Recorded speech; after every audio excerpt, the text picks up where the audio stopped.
Okay, we're now recording.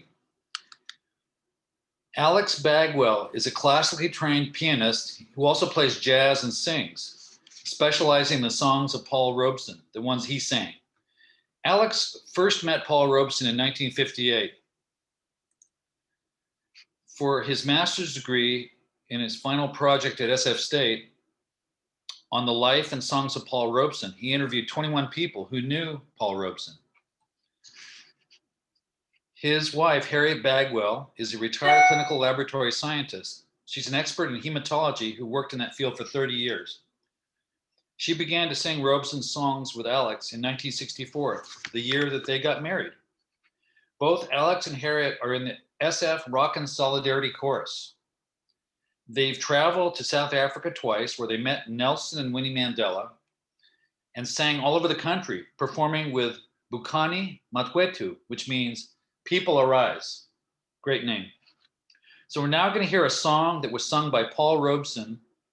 It's going to be performed today by Alex and Harriet Bagwell. Wait till I unmute you. Alex and Harriet, wave at me. Alex and Harriet, are you still here? I hope so. Does anybody else see them on the screen? Have they disappeared? If they have, I need one of the co-hosts probably to call. Here they are. They just came back. Okay, here we go. I'm admitting them, or somebody else did it. And I'll let them know that I've introduced them. And Alex and Harriet, when they can hear, okay, Alex and Harriet, I just introduced you.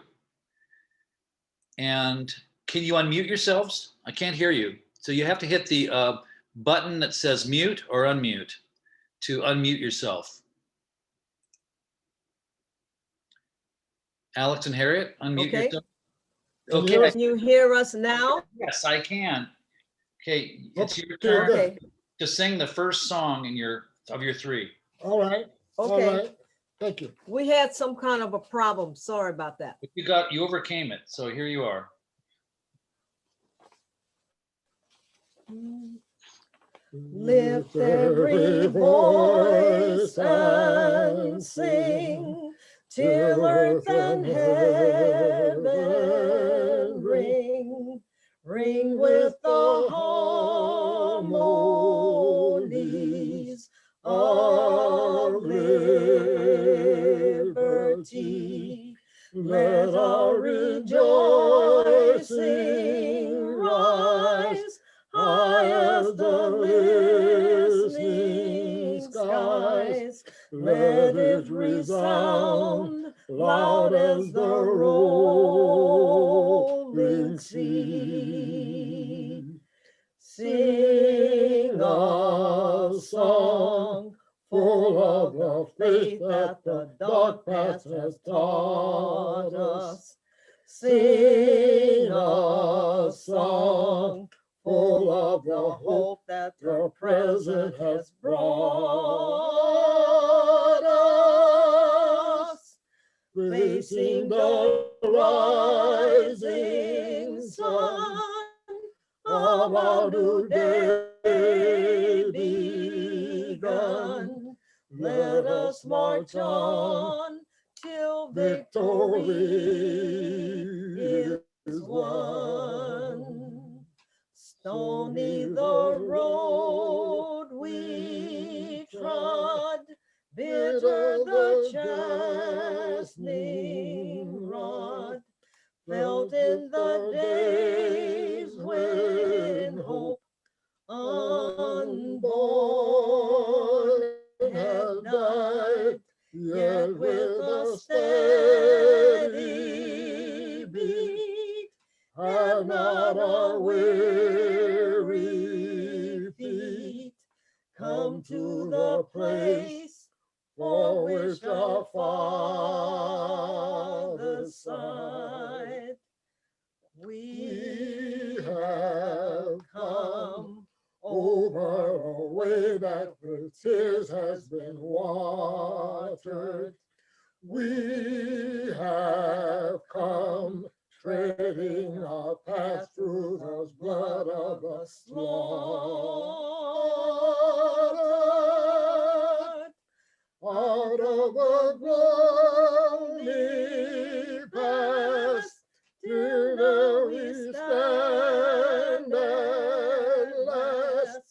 where the white gleam of our bright star is cast. Let's hear it for Alex and Harriet Bagwell. Thank you so much. That's beautiful. Now we're going to hear from the person in the Gray Panthers, San Francisco Gray Panthers, who is most responsible for this program. She was one of the founders, along with Dicha Bowler, of the Paul Robeson Committee of the Gray Panthers. Barbara's a longtime San Francisco Gray Panther whose passion is Paul Robeson and the Universal Declaration of Human Rights. And Barbara, if you can unmute yourself, and it's your turn. I don't see you on the screen. Are you still there? There you go. Barbara, you need to unmute yourself. You click on the button that's on the lower left-hand corner of your screen that has a microphone icon.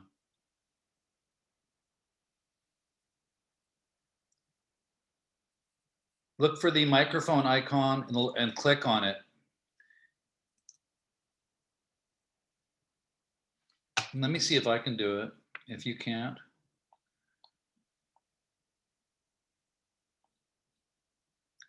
Thanks for your patience, everybody. Tell her to move her mouse around if she has a mouse, because sometimes you don't see that bottom screen. Okay, she probably heard you. Thanks for the suggestion. Barbara, try moving your mouse around on the screen, and maybe the microphone icon will appear. Looks like, you still are muted.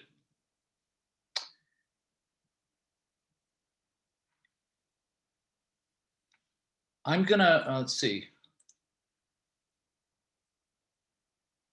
Are there any other co-hosts able to do anything to unmute everybody? All I have is mute all current and new participants. Yeah, I think it's a problem with Zoom that the host cannot unmute people. To me, it's very frustrating. Yeah, so she could call on her phone. That's right. I think she's going to get help. I think her daughter helps her with her Zoom, so she may be going to get that help. And then when she gets back, we can ask her to call in. She seems to be using a laptop, and maybe she can't manipulate the cursor to the icon. If necessary, we can go on to the next song, and then we can, by the time she gets back, we may have the problem solved. Barbara, you got help there? Okay, good. We need to unmute Barbara. Oh, be so. There she is. All right. Go ahead, Barbara. Okay. Thank you. Struggle. My latest struggles are always with a computer. I don't get into riots. I just struggle with a computer. Yes, I wanted to tell you about a wake-up call I had. In 1949, I was just graduating from high school. There was no reason that I wouldn't have known that things were happening around the world. My parents were educated, they talked around the dining room table and informed us of some things. But apparently in 1949, it was not broadcast that there was a riot in Peekskill. And in just about 10 years ago, when the Gray Panther Book Club was reading Howard Zinn's wonderful People's History of the United States, it said, oh, in 49, there was a riot in Peekskill. And I thought, oh no, that can't be true because I didn't hear about it. So I was just upset because it was only 50 miles from my town. Peekskill was not far from me. I lived in the Catskills, and there was no reason that the newspapers wouldn't have something about it. But now I know there are several reasons. Most of them are racist related, probably. For instance, this is what Rainbow is giving out this week. It's beautiful. See it? But there's somebody missing. there is a Black man missing. And guess who it is? Robeson. This was put out today. This is for Valentine's Day this week. And Rainbow is supposed to be a progressive organization. So there you go. I wanted just to tell you that Peekskill involved 2 concerts. The first one was canceled because there were threats. They had heard that the Klan was going to be there. So they put it off for a week. They got buses from Harlem to come up on that following week. Nothing happened for a while. The participants, the audience who came to hear him sing, it was a benefit for the Civil Rights Congress was meeting there in Peekskill. And so it was a benefit for civil rights. The participants who were coming decided that they better protect Robeson because there was still blood in the air. They circled him and he sang his concert, but on the way, after he finished, the crowd, the Klansmen were there throwing bottles and hitting people with baseball bats, and it was a terrible thing. And so no one has forgotten Peekskill. No one who was there ever forgets. And to this day, you know, you're just sitting around talking about Robeson and somebody will say, were you in Peekskill, you know? So I was going to pass now to Alex is going to tell you a little story. He was interviewing friends of Robeson's before they died. And he has something to read to you that he learned from a friend of Robeson's. Move into the center, Alex, so we can see you. You also need to unmute yourself. You're muted right now. So find the microphone icon on your screen and click on that microphone icon so you're unmuted. Okay, I think, there you go. Good. I interviewed about 21 of Robeson's friends, and this is one of the interviews of his bodyguard. A little louder. Little louder. Come closer to the microphone. And their visit to Charlie Chaplin. Oh. We went with Robeson to Charlie Chaplin's house. I think he was raising money, some money for Carlotta Bass for the California Eagle.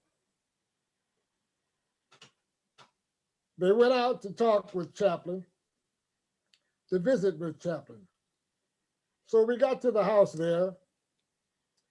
And when we got there, Chaplin was making all kind of funny noises for his kids and so forth. He had a big, big place, a big mansion type of thing. As far as you could see was land.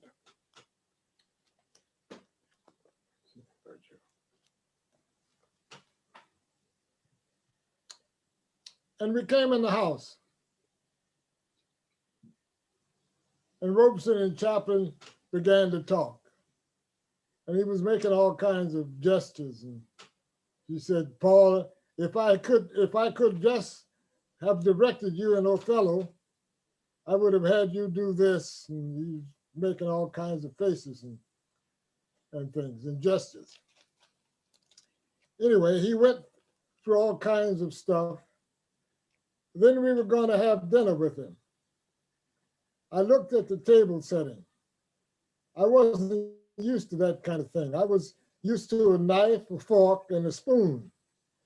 They had all this silverware lined out there.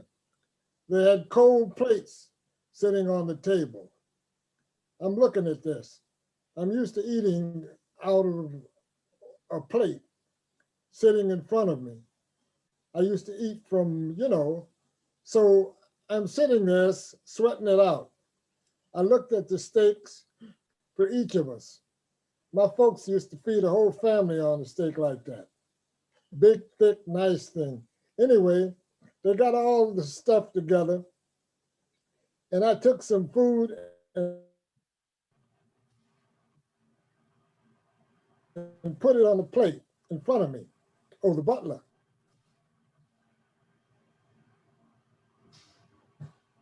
A white butler, incidentally.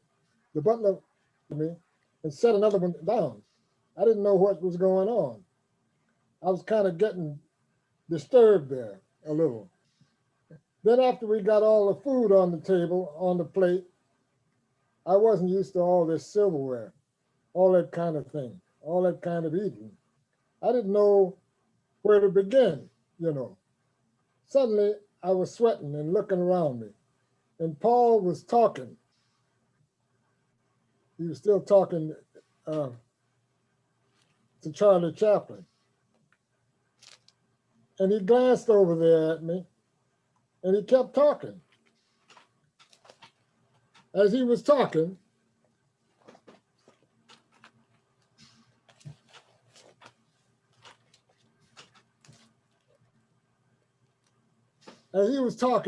he reached over and picked up a fork. As he kept on talking to Chaplin, I looked over there and saw him, and I picked up the fork.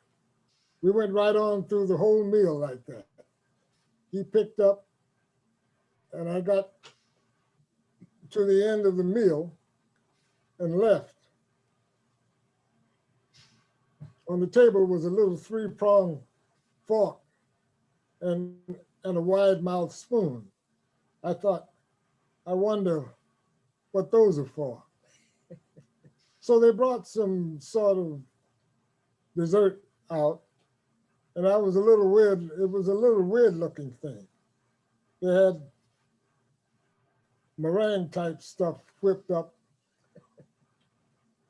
Oh, it looked like they had whipped cream or something in there. You know, you put it in a bowl, and you take the little 3-pronged fork and you rake it up into this spoon, and then you eat it. But I'm telling you, it was interesting just to see the human side of this man, the warmth and the understanding that he had. Realizing that I was kind of lost there, and he just guided me right on through without ever looking. And he knew that I was watching him. Thank you, Alex. Yeah, and he'd hold the piece up. I'd cut my eye and go right ahead, and nobody ever knew I was lost there. And that was about the end of that part about that particular incident. And that was Chuck Mosley, right? That was Chuck Mosley, his bodyguard. Okay, so thank you for sharing that story. Are you and Harriet ready to do your second song? Yes. Okay. Let's see, Joe. Sure, here.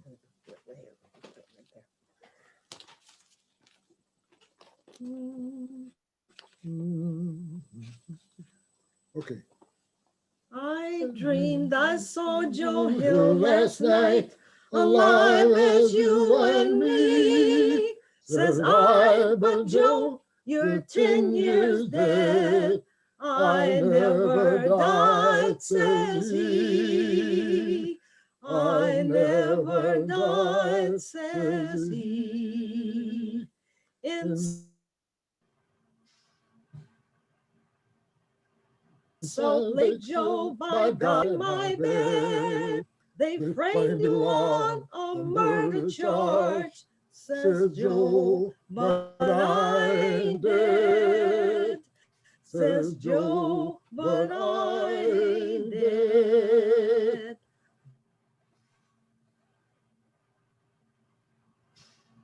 The copper bosses, says I, takes more than guns to kill a man, says Joe, I didn't die. Says Joe, I didn't die. And standing there as big as life and smiling with his eyes, Joe says what they can never kill. Went on to organize. Went on to organize. Joe Hill ain't dead, he says to me. Joe Hill ain't never died. Where working folk defend their rights, Joe Hill is at their side. Joe Hill is at their side. From San Diego up to Maine, in every mine and mill, where working strike and organize, it's there you'll find Joe Hill. It's there you'll find Joe Hill. I dreamed I saw Joe Hill last night, alive as you and me. Says I, but Joe, you're 10 years dead. I never died, says he.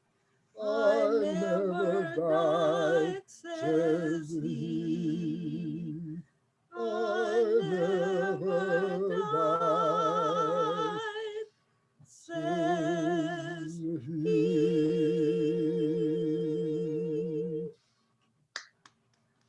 Thank you, Harriet and Alex.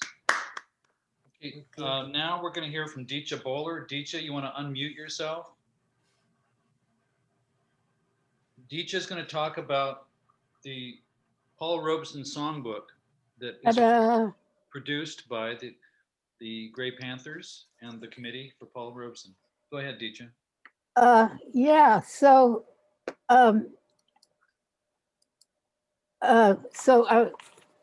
here's the songbook. But what I wanted to start with was the subject of Joe Hill, because I became acquainted with Paul Robeson. My first year of college, I was in the library and listening to records on their record player. And I came upon Paul Robeson singing Joe Hill, and it knocked me out. I played it over and over again and learned it. And that was the beginning of a commitment to both social action and singing with other people. And I started going to hootenannies. They used to have hootenannies in New York. We'd be in these dark rooms and everybody's singing. And I can't tell you what that feeling was like to sing together with other people. And then for me, there was a message, and it seared the message into my head. And it had to do with labor rights and social rights and freedom and peace. And I've been committed to that ever since. So that's my story. And I think it shows the power of song. And that's what Paul Robeson was about.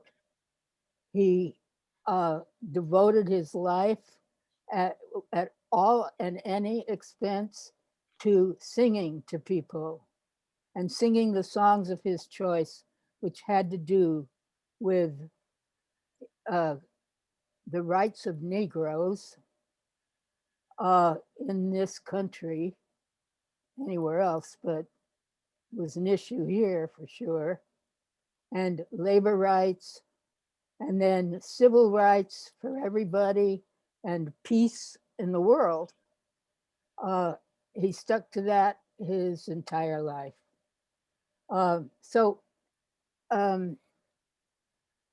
Barbara and I somehow, I don't know how it happened, decided to make a songbook of his songs to get it into the schools, and to so the UU Church funded us to print out the books. So that's how they got done. But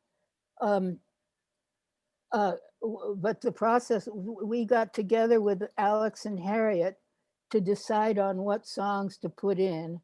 And then I went to the main library, and with the help of the librarians there, I found the songs to copy on their copy machine, and I just copied them. So since we kind of, there's a copyright question about producing a book, so we can't sell them, but we feel free to use them. And if people want them, they can have them, and we would like a donation in order to replace them, because the idea of going to the schools with them still exists. And in fact, I'm thinking that we could manage technologically, if the kids don't get back into school, to have them sing along together online and from the book. And the book has 29 songs in it, and it has pieces of history so that they're learning about him. There, can you see it? And then here's the table of contents. There's 29 songs, and this is how they look. They're very legible, and it's so portable. They don't even, like they don't have glee clubs or music or art or anything in the schools anymore, I understand, but they could just sit at their chairs or their desks and each have a songbook, or even share them if they need to, and sing together. So that was our intention. Let's see. Maybe I could, some of the songs, it goes from All Through the Night, Balm in Gilead, By and By, Oh Danny Boy, Deep River, Didn't My Lord Deliver Daniel, Drink to Me Only with Thine Eyes, Finlandia, on and on. Little David, Play on Your Harp, Little David, Play on Your Harp. So now we need to work to get it in the schools, and anyone who wants to help is more than welcome to get together with us. And so Robeson knew 20 languages, and he could sing in them too. And he did sing all over the world, including in China and in Africa. And after he spent time in Africa, he decided he would prefer to be called African rather than American or African American, because he felt more comfortable there because he didn't have the race problem. And he enjoyed their culture. And in fact, he became an expert in linguistics. And of some interest is that some of the African languages are tonal, just like Chinese is, so that the different tone that you say a syllable in changes the meaning of it, which to me is formidable. So with that, DJ? yeah, that's it. So Thank you. I was going to tell people how they can get a copy of this. If they put their contact information in the chat, or email me, or the Gray Panther. I think it's easier to email me than go to the Gray Panther email address. So artpersico@gmail.com. It's ARTPERSYKO@gmail.com. Or you can call me 650-228-4188, or put your name and contact information in the chat. We have 20 of these, and what we're going to add is a couple of inserts. One is going to be a poem by the late poet Raven Bagwell, and he's the child of the Bagwells. And also were 3 book reviews, I believe, that Barbara Lee wrote in the SF Gray Panther newsletter, and that's going to be an insert as well. We only have 20 of these. So Art, they were not book reviews, they were accounts about Robeson. okay, I stand corrected. Those 2 inserts will be added if you want, and then if you want to make a donation, suggested amount's $10, but it's free or whatever you want to donate. So thank you for that. Thank you, Deecha. Michael, do you want to say something? The chat has a thing you can click on to get the 3 articles on Robeson. Okay, thanks for putting that in there. And now we're going to hear another song from Harriet and Alex, the 3rd and final song from them. We've been having a terrible time. I keep, I don't know, it says I don't know, it's something's wrong. But anyway. Are you going to be able to? Hope we get through this without. Okay. Yeah, sometimes Zoom technology isn't perfect. Okay, we've never had this much of a problem. I don't really understand what's going on. I decided not to do it with the video, thinking it might be better. Okay, go for it. We are climbing Jacob's ladder. We are climbing Jacob's ladder. We are climbing Jacob's ladder. Brothers, sisters, all. Every rung goes higher and higher. Every rung goes higher and higher. Every rung goes higher and higher. Brothers, sisters, all. We are climbing Jacob's ladder.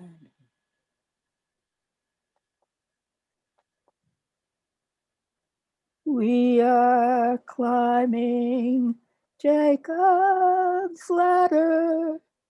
We are climbing Jacob's ladder. Soldiers of the cross. Thank you, Deecha, for filling in for the Bagwells. I assume that will be all unless I can come back and finish. But we do have somebody who's going to be speaking, and that is Barbara Lee. Once again, she's working on a way to honor Robeson's life through a resolution or petition. And Barbara, do you want to tell us a little bit more about that? Unmute yourself first.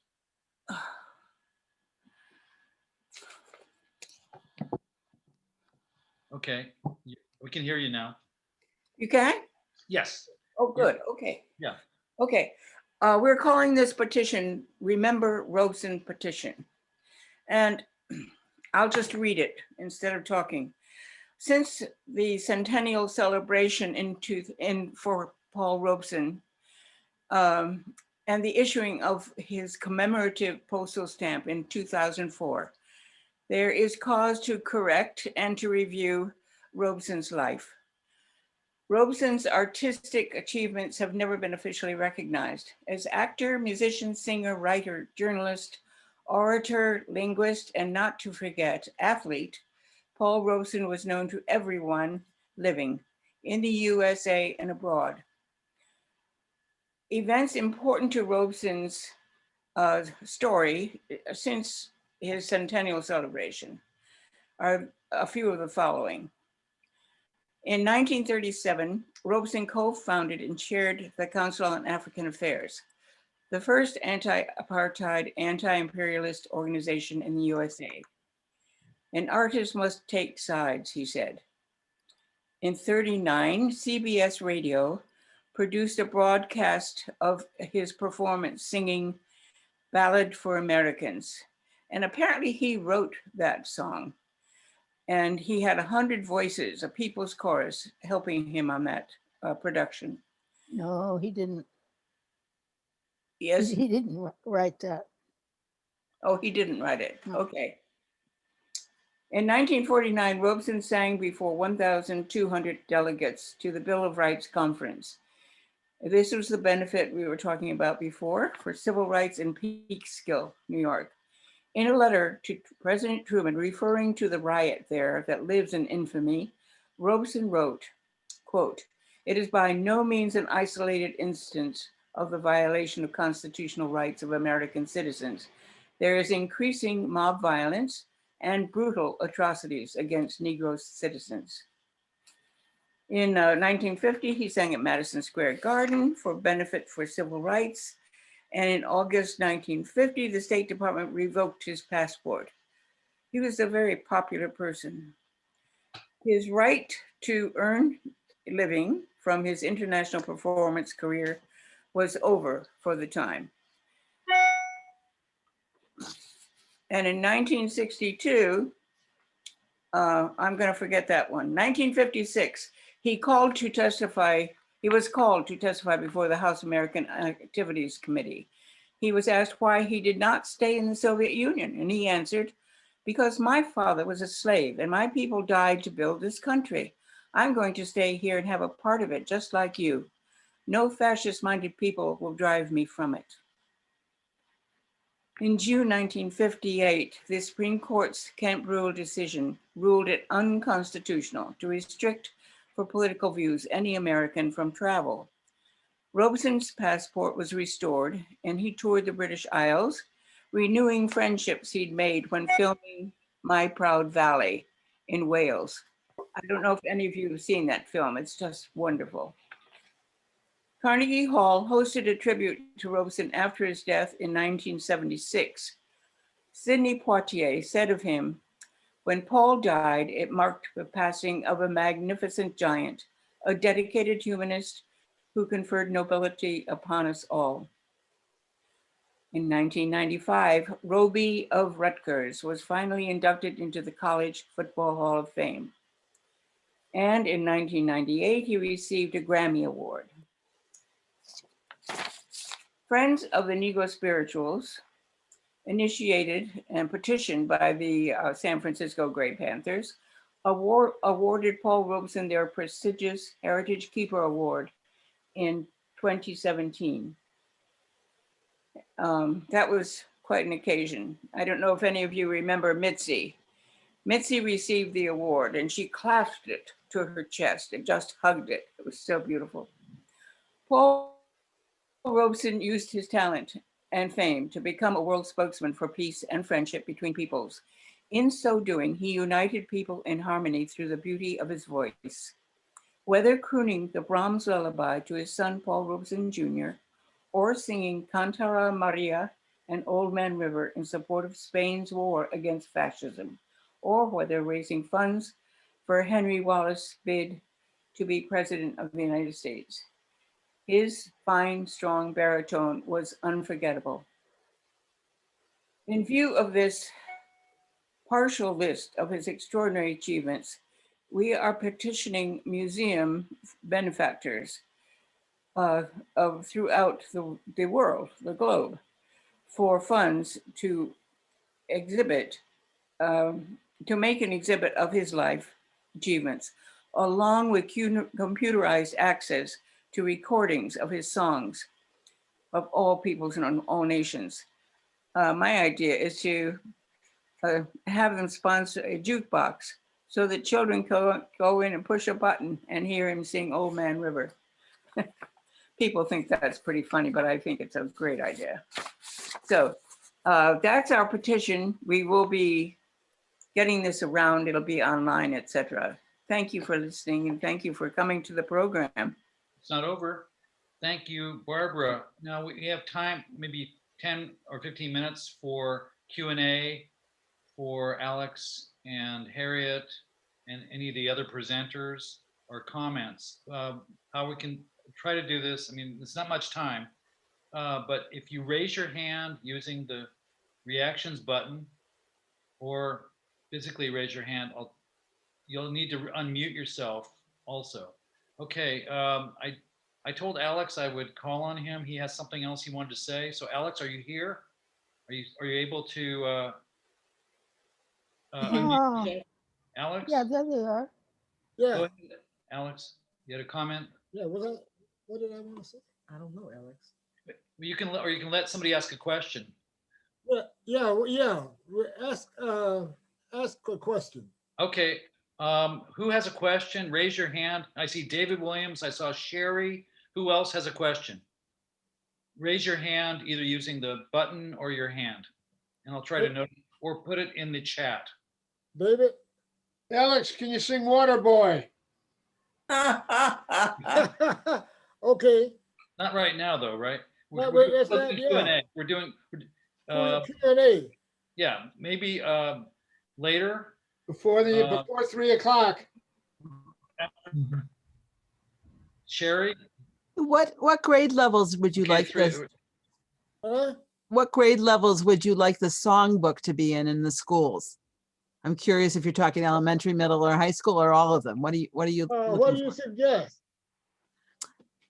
It's a good I don't- question. I don't know. Maybe I think some of the songs are quite simple so that they can be introduced at any level. okay. Good. Are That's there any my other own view. more questions? Are there Sounds more good. questions? Okay, Betty, go ahead. Yeah, I had a question related to Barbara Lee mentioning about having a museum that would, or more than one museum that would do a exhibit. I just wondered if anybody knows if Paul Robeson is honored in the new African American Museum, Smithsonian in Washington, D.C. Is he part of that? And if not, we should petition to have him represented in that museum. And I think wonderful idea to have something they could push a button and hear him sing a song or two at that museum. Yeah, That was now all. that's a good idea. I'm not sure that it's been done, quite frankly. Mhm. Okay. Barbara, do you want I'll to? ask about it. Yeah. I'll ask about it. Okay. Thank you. Barbara, do you want to comment? We have work to do. We need to find out if he is remembered in any museums. There's a museum in Detroit, which I went to, and there was nothing about him. Everybody else was mentioned, but not Paul Robeson. Okay. I don't know if we can find some more people on the committee because I'm running out of energy. So I'm looking at maybe some younger Gray Panthers and invite anyone to join us. Put your name in the chat if you want to help Barbara and Deecha and the committee to perpetuate the memory of Paul Robeson. It's a worthy project, obviously. Who else has a question or comment for the presenters or for the, okay, Michael? This is a question for Deecha. Didn't Mitzi pick Paul Robeson up at the airport? And there was kind of an amusing story about that. Yes. Barbara. Well, the story was falsely relayed. Mitzi forgot. She thought that she had picked him up from where? San Francisco airport. Turned out that she was helping Belafonte with the Peace Arch Park concert. She picked him up from Seattle or something. When he got into her car, apparently the whole car was weighted down. He was so big, and she will never forget that and always laughed when she was telling that story. He was 6'3" Well, and he weighed 200 pounds. he made more than 200. I think so. More like Other questions or comments? Raise your hand. Feel free to do so.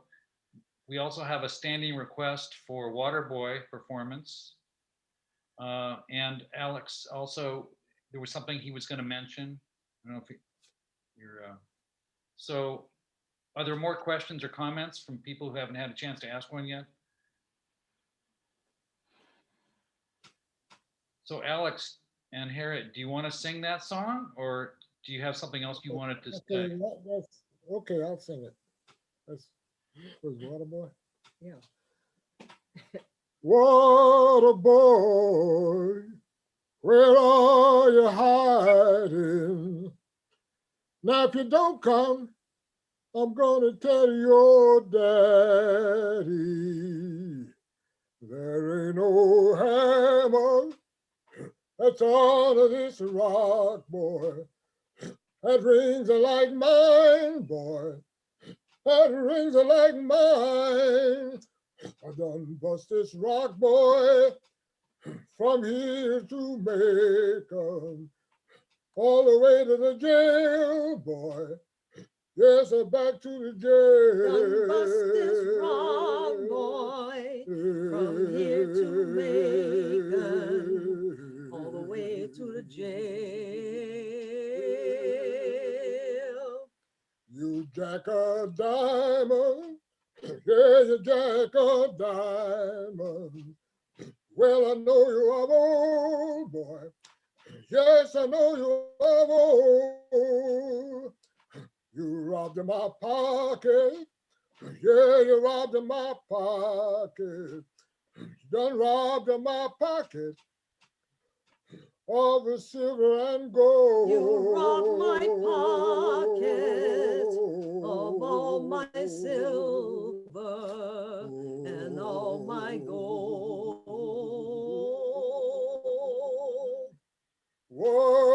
Waterboy, where are you hiding? Now, if you don't come, I'm gonna tell your daddy. Ooh,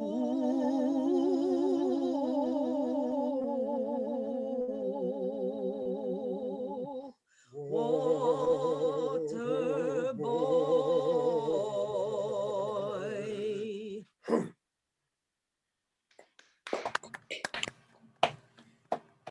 Okay, that ends part one of our Gray Panther meeting. We'll take a 5-minute break, and we'll be back with more from Alex about the psychopathology of racism and Clarence Thomas on how they fought white nationalists in the Longshoremen's Union. So we'll reconvene at 2 o'clock. Thank you. Take a break.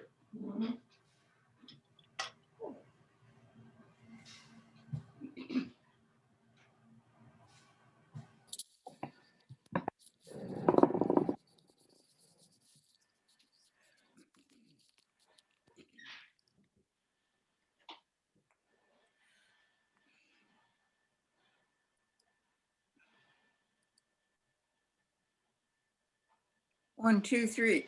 Oh. Ah. Ooh. I need you.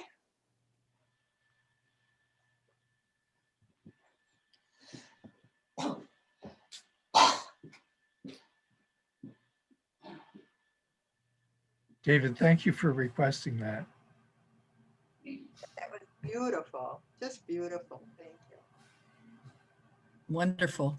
Oh, Barbara Lee, I wanted to tell you, I just checked the website for the Smithsonian Museum of African American History and Culture, and they do have a section under their one about entertainment on Paul Robeson. He is mentioned in the website, and so I don't know exactly what the exhibit is, but they mention him singing in Othello. I put it in the chat. The quote they have, I put in the chat a little bit ago. So he is represented there, it looks like. He acted in Othello. He didn't sing. Oh, well, you can read the chat in the chat what they said. I went to a different part of that website, and he's apparently there are 19 entries on him somewhere. I haven't been able to get through to them yet, but yeah, these there, it's difficult to navigate. Yeah. There. Oh, great. Even Now, more, 19. Tried the museum in Chicago. Okay, that's great to know. That's as good because I had a theater history book that didn't mention him at all. Mm-hmm. And he was supposed to have been the best actor of Othello ever, including, you know, in the theater in Stratford-on-Avon. He was better than anyone else. Oh, it's just maddening. Alice, remind me what the name of the museum in Chicago is?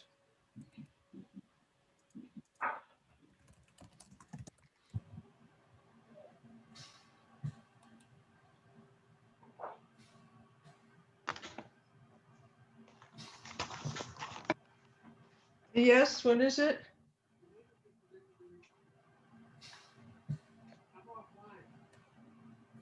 Paul? I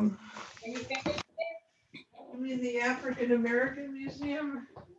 Oh, I don't remember. The Union.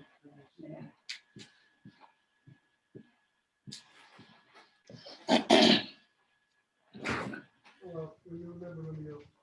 I can look it up, the museum in Chicago. Yeah.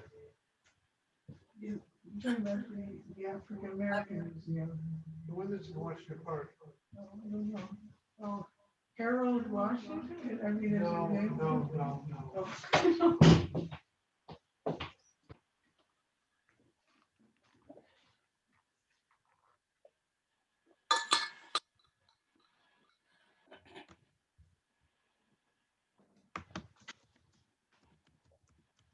Saddle, that's what it is.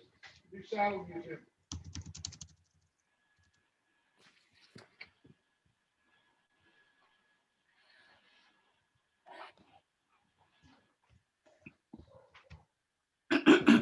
It's 2:00 and I hope people are back from their breaks.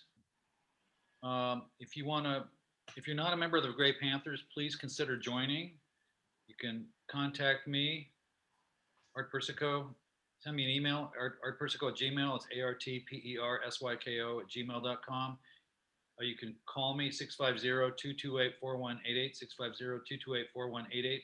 Go to the Gray Panther Facebook page. Michael, is that true? Can they communicate through the Facebook page with us or the website? It would probably be better to email or speak with you directly. Okay. Can you put your number and your email in the chat so we can read it? Because it's too fast. I'll do that. Thank you. You know, I said it twice, but I know it was pretty fast. It's fast for me. Yeah. Okay. I'll put it in there right now. Thanks. And yeah, we're also looking for board members. So if anybody is really jazzed about the Gray Panthers and wants to help plan these meetings, which is, you know, your chance to make, you know, have your ideas appear in public, please join us. We are actively seeking members and board members. And also there's, you know, the songbook. You can put, if you want the songbook, put your name in there.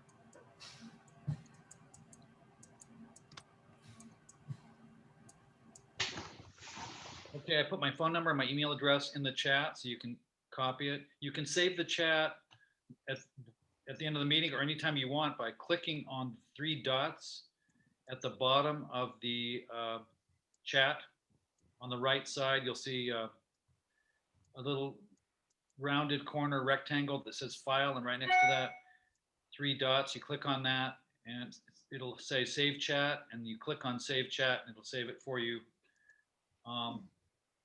Okay, so we're gonna restart the meeting content with Alex Bagwell is going to make a 10-minute presentation about the psychopathology of racism.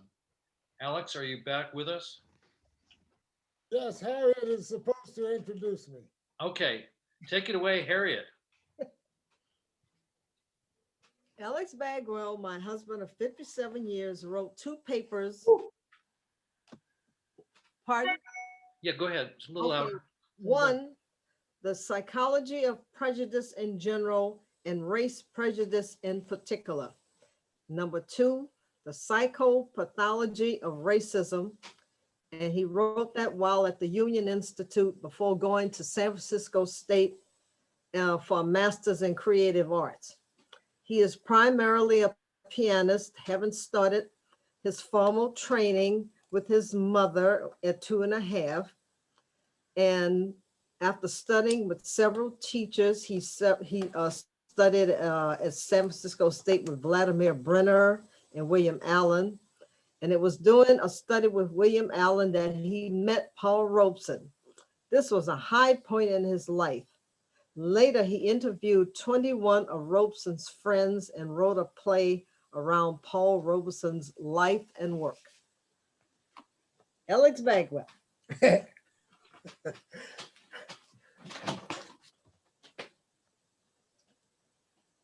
This is from a book called Moorish Culture, Moorish Culture Bringers by Dr.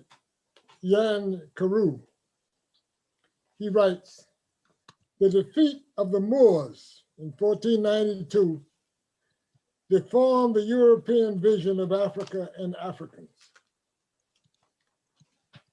A mutation of febrile and prejudiced European imagination then proceeded to transform Black princes into eternally craven slaves.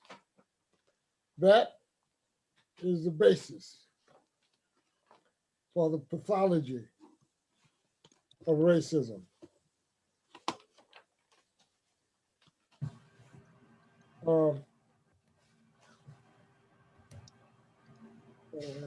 Excuse me.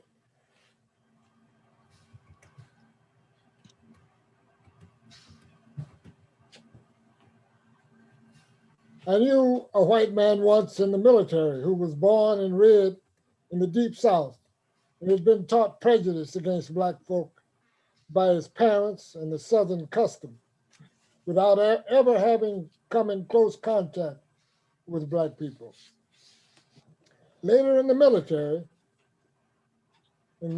service, when I was in military service, he met African Americans and other non-European peoples and became, during my 22 months there, a close friend to a number of them. This was in Germany. This is decent. This in an atmosphere of otherwise almost rabid antagonism toward African Americans. It was in Gießen, Germany, between 1960 and 62. Being quite young when he joined the military, his prejudices, according to him, were accompanied by, and I would say contradicted by, a youthful sense of wonder, which led to a discovery process culminating in a special sense of relatedness to African Americans. He's been lied to. It's pissed him off. So, in the first paper, I hypothesized a parallel between degrees of narcissism and degrees of affectation by prejudices in general. Presumably, therefore, in the psychology of race prejudice, the same may hold true. That is, we're dealing perhaps with conditioned reflex to visible color. Degrees of race prejudice triggered initially perhaps by visible degrees of difference of skin color.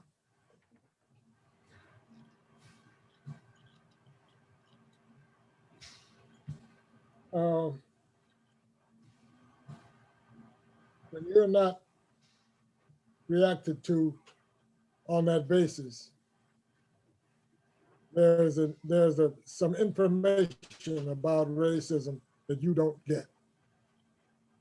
That's where the idea that this is a white society comes from, a European society, because you don't get reacted to that way. It explains a lot. According to the Sinhalese great historian Sheikh Anta Diop, he died in 1986, quote, as man Homo sapiens sapiens came out of Africa approximately 30 to 40,000 years ago and changed continents. He adapted, and by a process of natural selection, morphology changed. That tells me that makes man one. Christianity didn't succeed in doing that or anything else. This was truth. On the psychopathology of racism, I think racism as an organic component of capitalism uses narcissism, feeds upon it. As cancer feeds upon the tissue of the organic body. This begins to correlate the narcissists with those affected by race prejudice. If this line of reasoning can be pursued, remaining as far as is within my ability on solid scientific grounds, I believe a definite parallel can be drawn between people I've known who were to different degrees affected by racist teaching and theoretically the contents of different degrees of narcissism. The teachings that cement this interconnection are common in the public and private schools. For example, Dr. Hilliard, a former dean of the education department of San Francisco State University, in a 1991 lecture on the socialization of the African-American child, stated, quote, "All you get out of educational sociology and educational psychology is that Black people are dumb," unquote. This brought back memories of mine when I was taking those courses at State. He was born then, he had left State. This in the 50s is when I was taking it. In the same speech, Dr. Hilliard stated, quote, "For 400 years, the best minds have been put to work on the job of defaming the African, so that for him, defamation, not prejudice, is our problem. You can't socialize me assuming that what I am and who I am started in 1500. But even after you show the schools and the truth, getting them to teach the truth is the hardest problem. It's hard getting people to read the truth. If you read all the back issues of the journals of civilization, African civilizations, you'll get yourself a liberal education if you can pass the test on each one of them. Then you'll know who I am. But you don't know who I am, and most of us in my family don't know who they are, because defamation of African people has been systematic, long-term, pervasive, and continuous. No other population except the Native American in this last 400 years on this continent has suffered that problem. So don't lump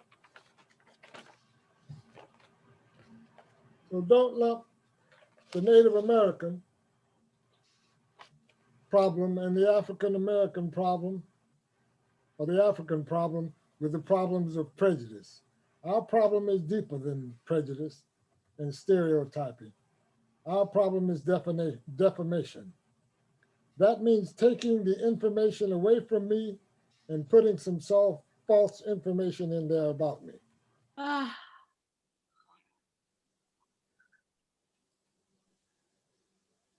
It was buried deliberately to placate the outcry against the slave trade raised by European serfs and peasants who were then in the 15th century fighting against the feudal lords, the feudal system.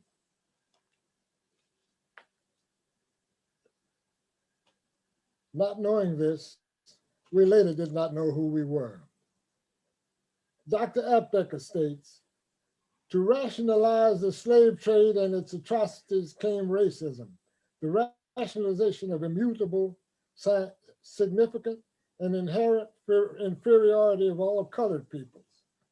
as compared to so-called colorless ones. And especially the inferiority of the African and African-derived people. Racism is part of the very definition of capitalism. Imperialism is the conquest of all colored people. Always racism was not only rationalization. Always it also was practice. While it libeled and insulted peoples, it simultaneously subjected them to excruciating regimes of labor, abominable labor conditions, living conditions, and horrendous social practices marked by oceans of blood and burning flesh. The laws, lies, and torments enforced by an avaricious ruling class saw in racism and racist practices devices to maintain their power and to enrich themselves. It is this organic connection between capitalism and racism, between imperialism and racism, that explains the intensity with which such ruling classes, not least in the United States, have retained the ideology and reality of racism despite fierce resistance and despite significant, shall I say, embarrassment, especially as the civilized world has moved toward the termination of colonialism, unquote. It is this which really explains the source and nature of the psychology of race prejudice. In part of historical fact, in 1778,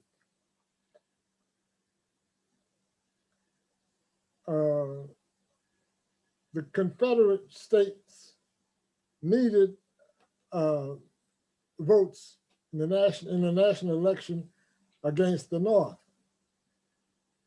to pass Article 1, Section 2 of the US Constitution, and therefore declared the black man 3/5 of a person, as opposed to chattel. It is not unlikely that the historical cognitive dissonance between that edict in the history of the rationalization of slavery and the historical necessity to declare black folk human, since not to do so reflected negatively on white men who enjoyed the beds of black women.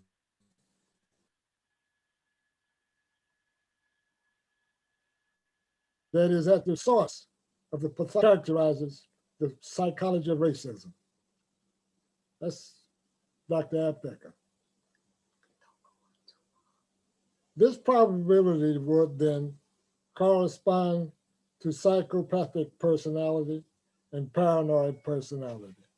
And I'm going to end there. Thank you. Thank you, Alex. Next, we're going to hear from Clarence Thomas, and Alex is going to introduce him.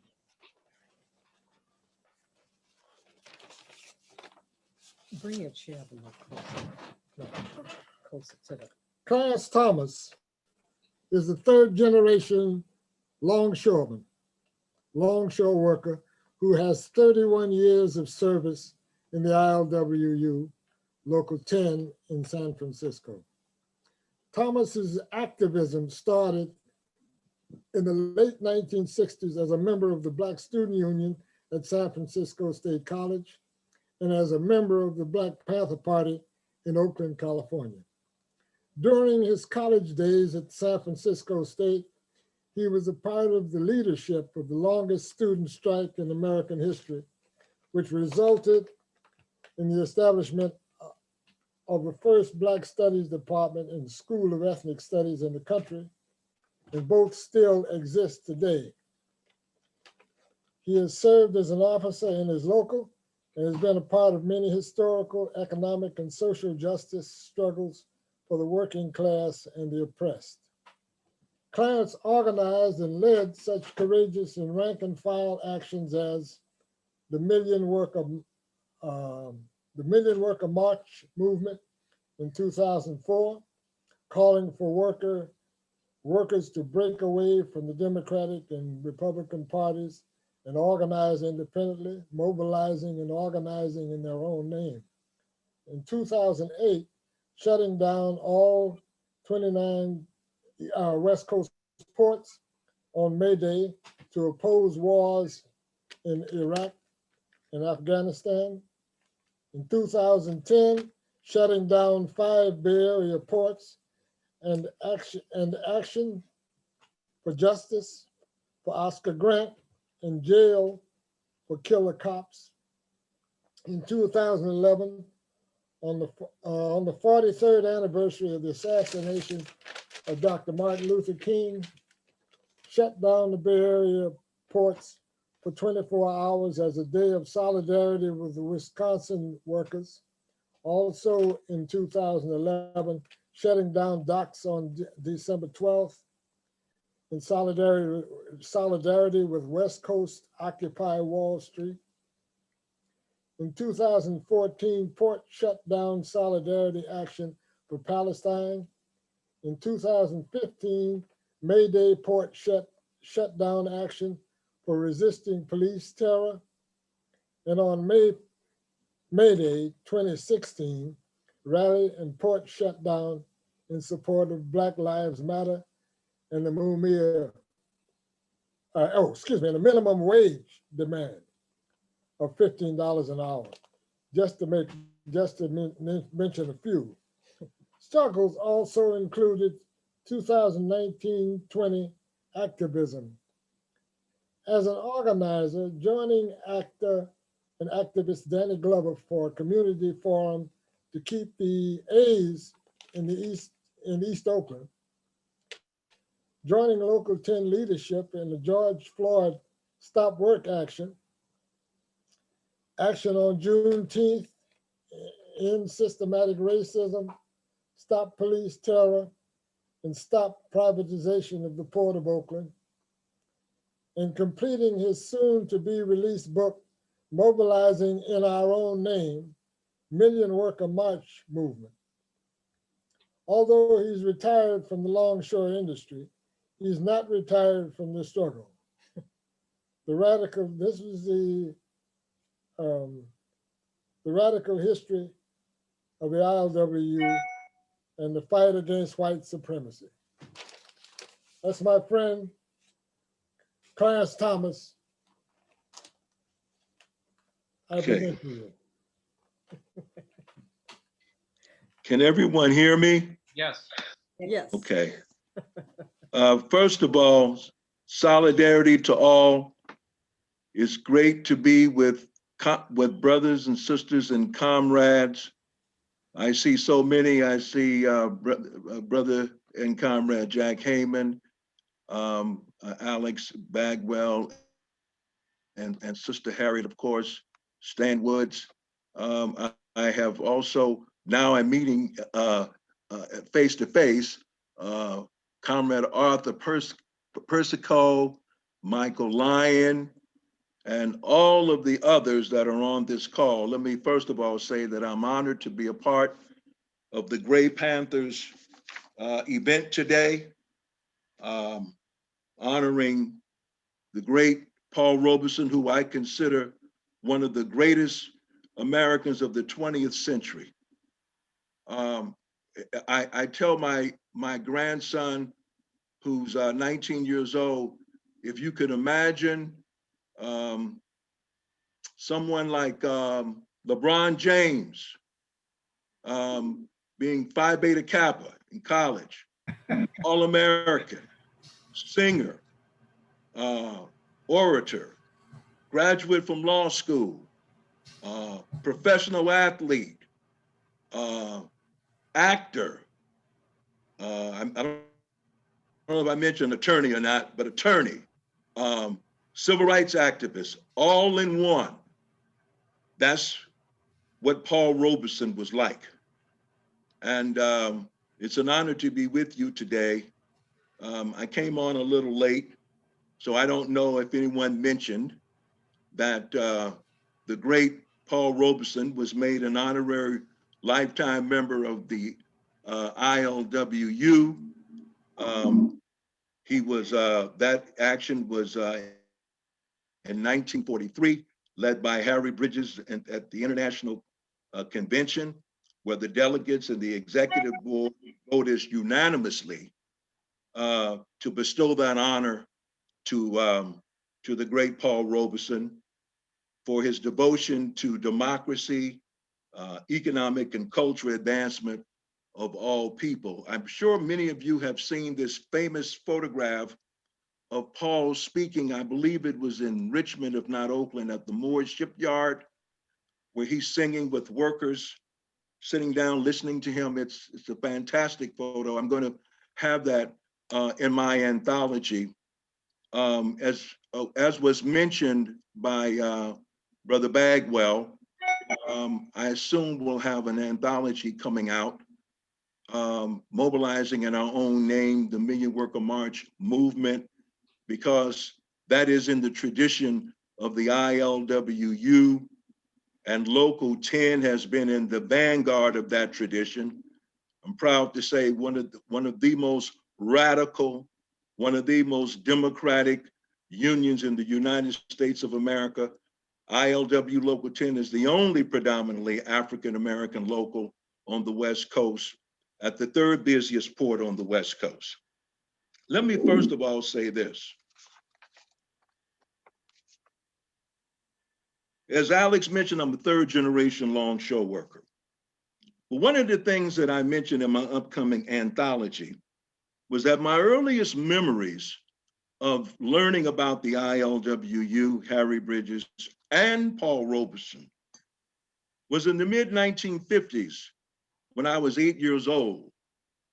When I was at my grandparents' home. My grandfather became a longshoreman in 1944, Lee Edwards, part of the Great Black Migration. He lived only minutes away from the port in West Oakland. And from time to time, he would bring longshoremen home for lunch. And I can remember distinctively the first time I ever heard Paul Robeson's name mentioned. And one of the things that I found quite interesting about this is that my grandfather was had great admiration for Paul Robeson. And he spoke of Paul Robeson in the same way that we spoke of Dr. Martin Luther King or Jackie Robinson.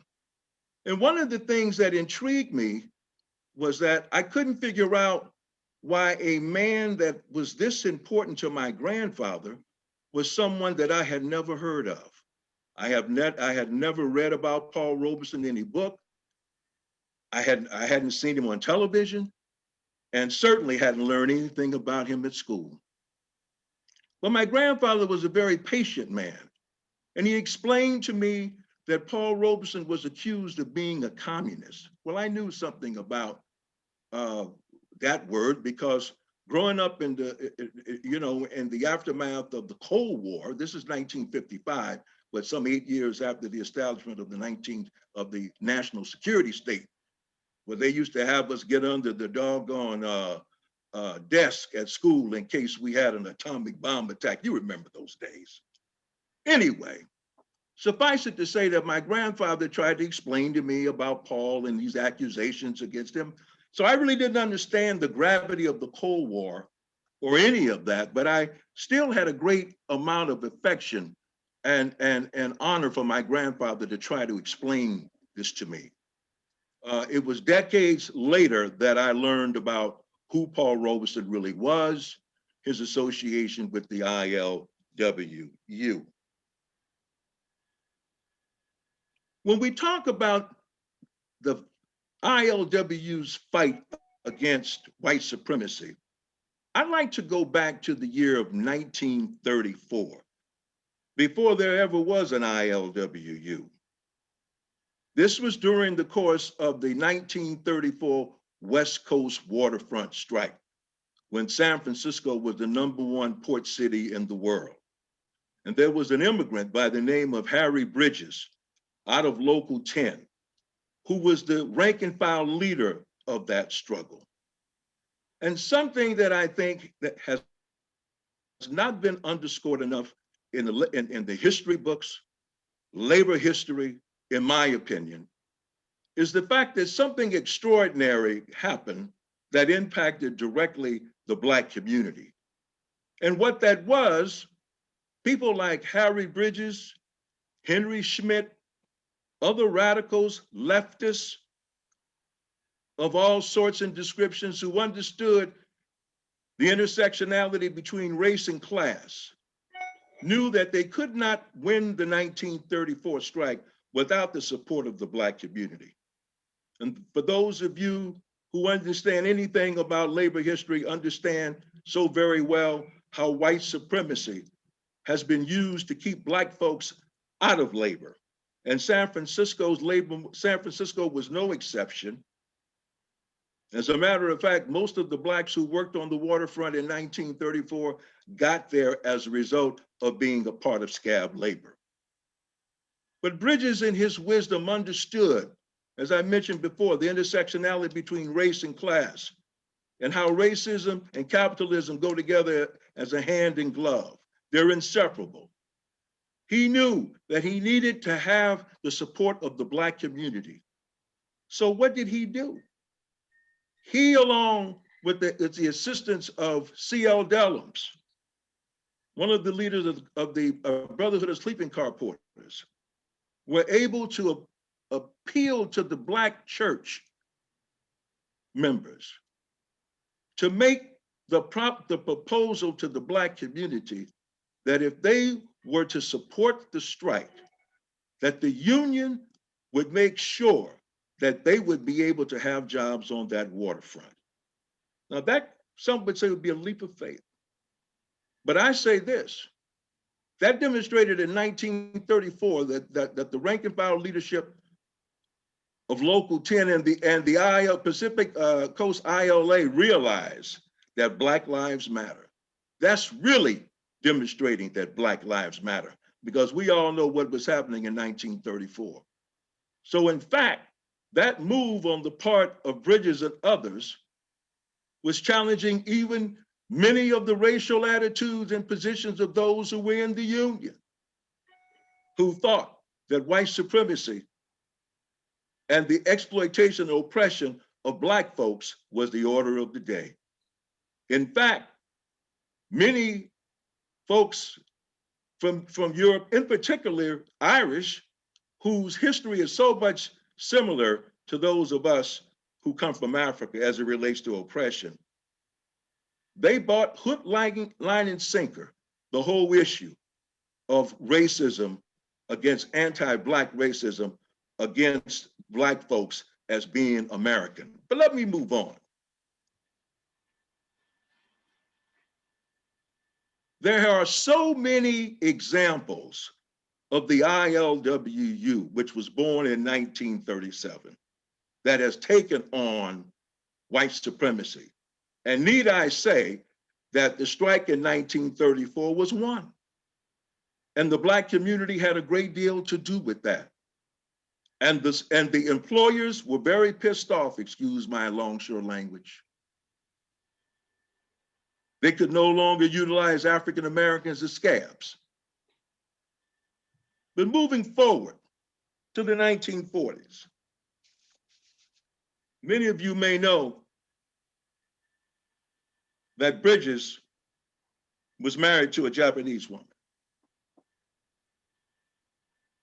The ILWU opposed the internment of Japanese. In fact, they did even more than that. They encouraged the enlistment of membership of Japanese into the Stockton division of Local 6, the warehouse union. This was in 1945. Solidarity is not an empty slogan. It means giving something up. It means sacrifice. It means showing others that you are in support of their struggle. Let's move ahead to the 1950s and 60s during the Civil Rights Movement. Under the leadership of people like William Bill Chester, who was the first African-American elected to it as an international officer of the ILWU. Local 10 was in the vanguard of the entire ILWU on the question of the civil rights movement. In 1967, the Reverend Dr. Martin Luther King visited the Bay Area for the purpose of having a fundraiser that was going to feature people like Harold Belafonte, Joan Baez, and others for the purpose of raising money for the SCLC at the Oakland Coliseum. Dr. King said that he could not come to the Bay Area and pay homage to the ILWU for all of the support that it had provided over the years. He spoke that night, September 1967, was made an honorary member, talked about the relationship between the civil rights movement and the labor movement, how the idea of the sit-in strikes came from the workers at United Auto Workers from Flint, Michigan, who took over the plants. Talked about the relationship between labor and the civil rights movement, that the same people who were opposed to civil rights were the same people that were opposed to labor rights. Let's move on to the 1970s. 1971, at the convention in Honolulu, the first African-American president of ILW Local 10, Cleophas Williams, introduced a resolution calling for justice for Angela Davis and bail. Yes, unanimously passed. This is I describe this history that I'm discussing right now as a living history, not a history that is in a museum, not a history that is in a book, but generations upon generations who have taken on the mantle of moving forward in the tradition of rank and file, bottom up, social justice unionism. Let's move on. Let's move on to the later middle 1970s, when a rank and filer by the name of Leo Robinson, who was so disturbed after witnessing the Soweto massacres in South Africa and the murder of students, that he wrote a resolution calling for the boycott of South African cargo.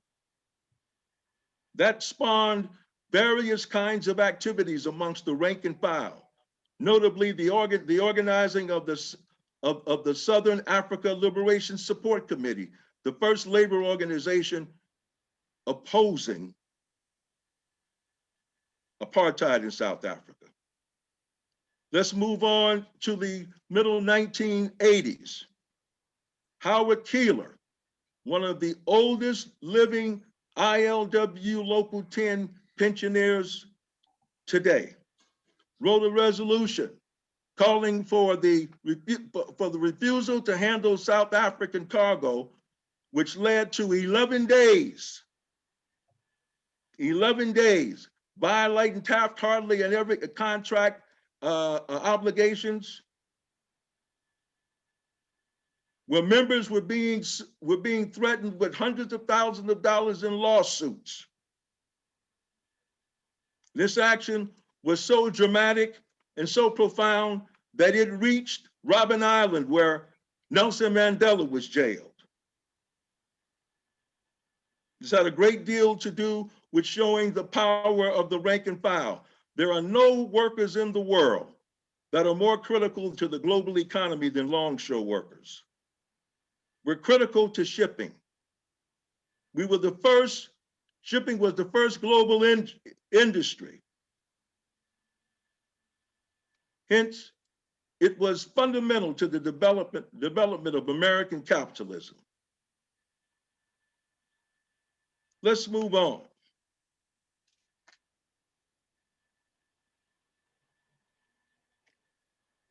I want to talk about something that has been prevailing in the Black community for a number of years, but it wasn't until the ILWU made it clear to labor that it had a role in addressing this issue. I'm going to read something that I wrote a few years ago. It's called "Labor Can't Remain Silent on Racist Policing." ILWU Local 10 is in the vanguard of the labor movement, protesting and resisting acts of racist police terror on African Americans and other people of color for more than a decade. The murders of Ahmaud Arbery, Breonna Taylor, Pamela Turner, Botham Jean, and a growing list of others must be viewed by labor for what they are: acts of racist police terror on one of the most exploited and oppressed sectors of the US multinational working class, African Americans. Rank and file members of all unions must demand that their locals strongly condemn these racist acts of injustice and demand justice for the families of the victims. There should be jail for killer cops who perpetuate these acts of racist policing. That leads to a historical action that took place on October 23rd, 2010. More than a year later, following the aftermath of the murder of Oscar Grant, which I'm sure many of you are very familiar with that history. It was one of the first times that a racist killing of an unarmed African American was captured on videotape through cell phones, excuse me.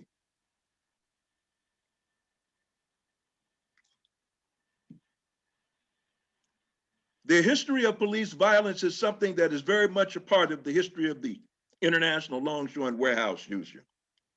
Every July 5th, we commemorate the sacrifice of a longshore worker and a maritime worker, Howard Sperry and Nick Burdois, who was shot by San Francisco cops on July 5th, 1934, called Bloody Thursday.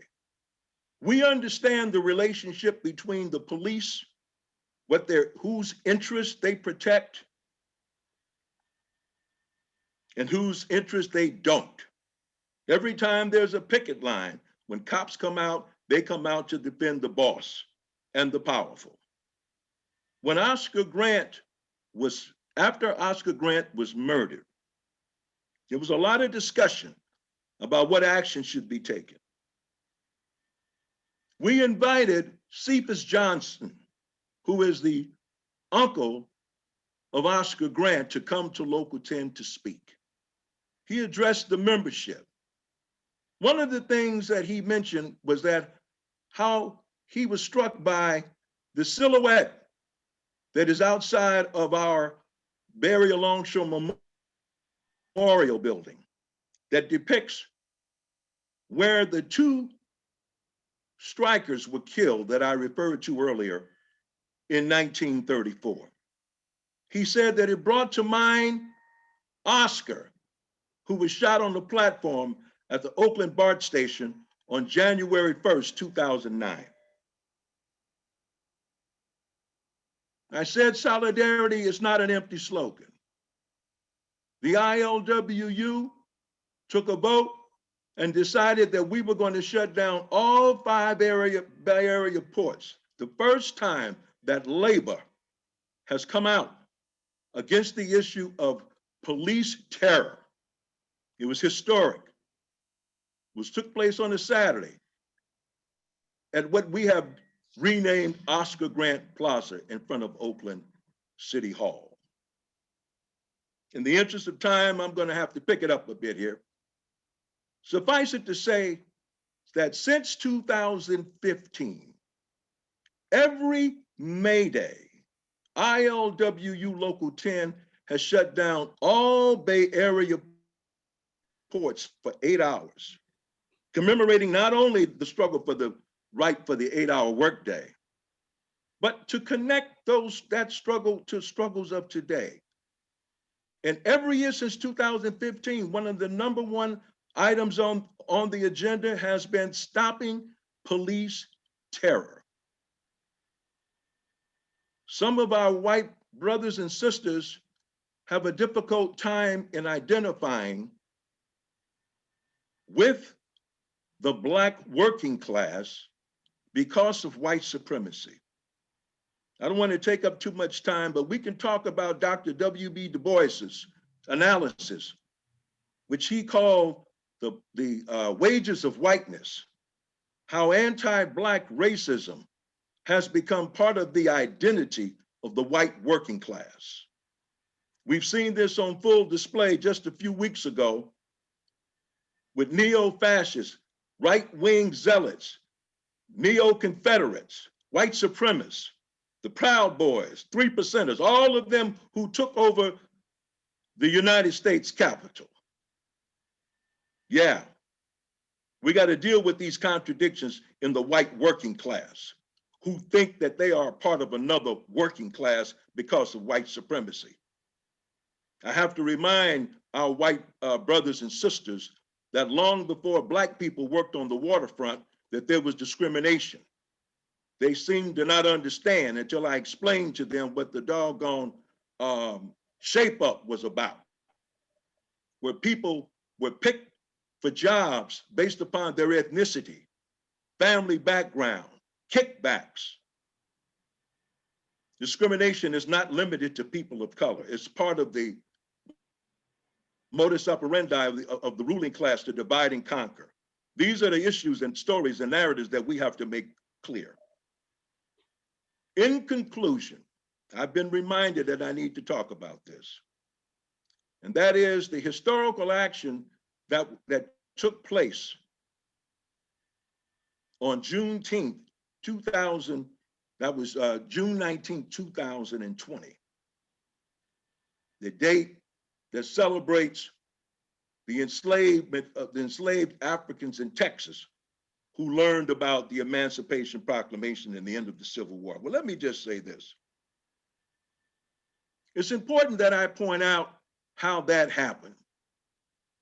It didn't happen because of the international leadership of the ILWU. Much like these other actions that I just spoke about regarding Local 10 didn't happen because of the international. It happened because of the rank and file of Local 10.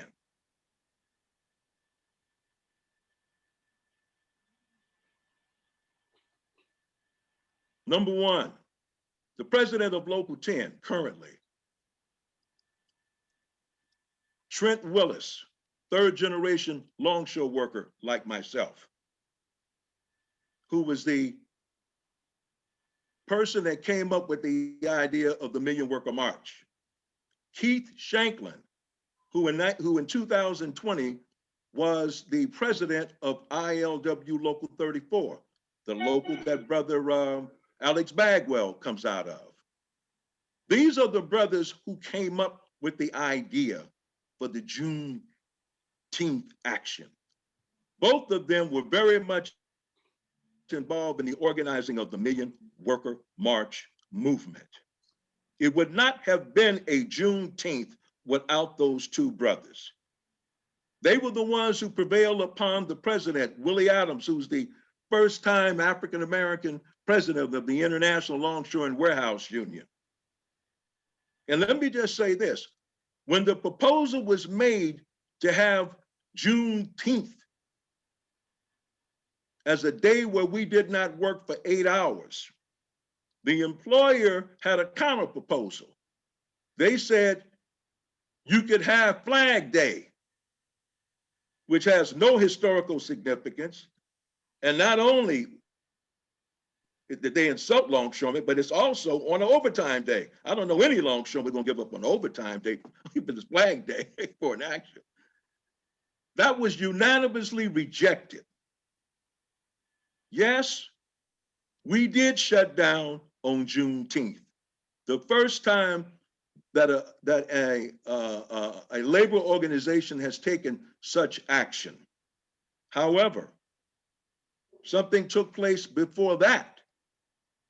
And that was the call for all longshoremen on the West Coast to lay down their tubes for 8 minutes and 46 seconds, commensurate with the time that George Floyd was murdered, a 21st century lynching in front of all of our eyes all around the world. Also initiated by Keith Shanklin and Trent Willis. And just for historical accuracy, the ILA also took an action that day as well. But unfortunately, they did not take one on Juneteenth, 2020. I'm going to conclude right now. I know I've given you some broad strokes. I've left out some actions, like, for an example, what happened in 2017 when I think it was the group called, what is the name of that group?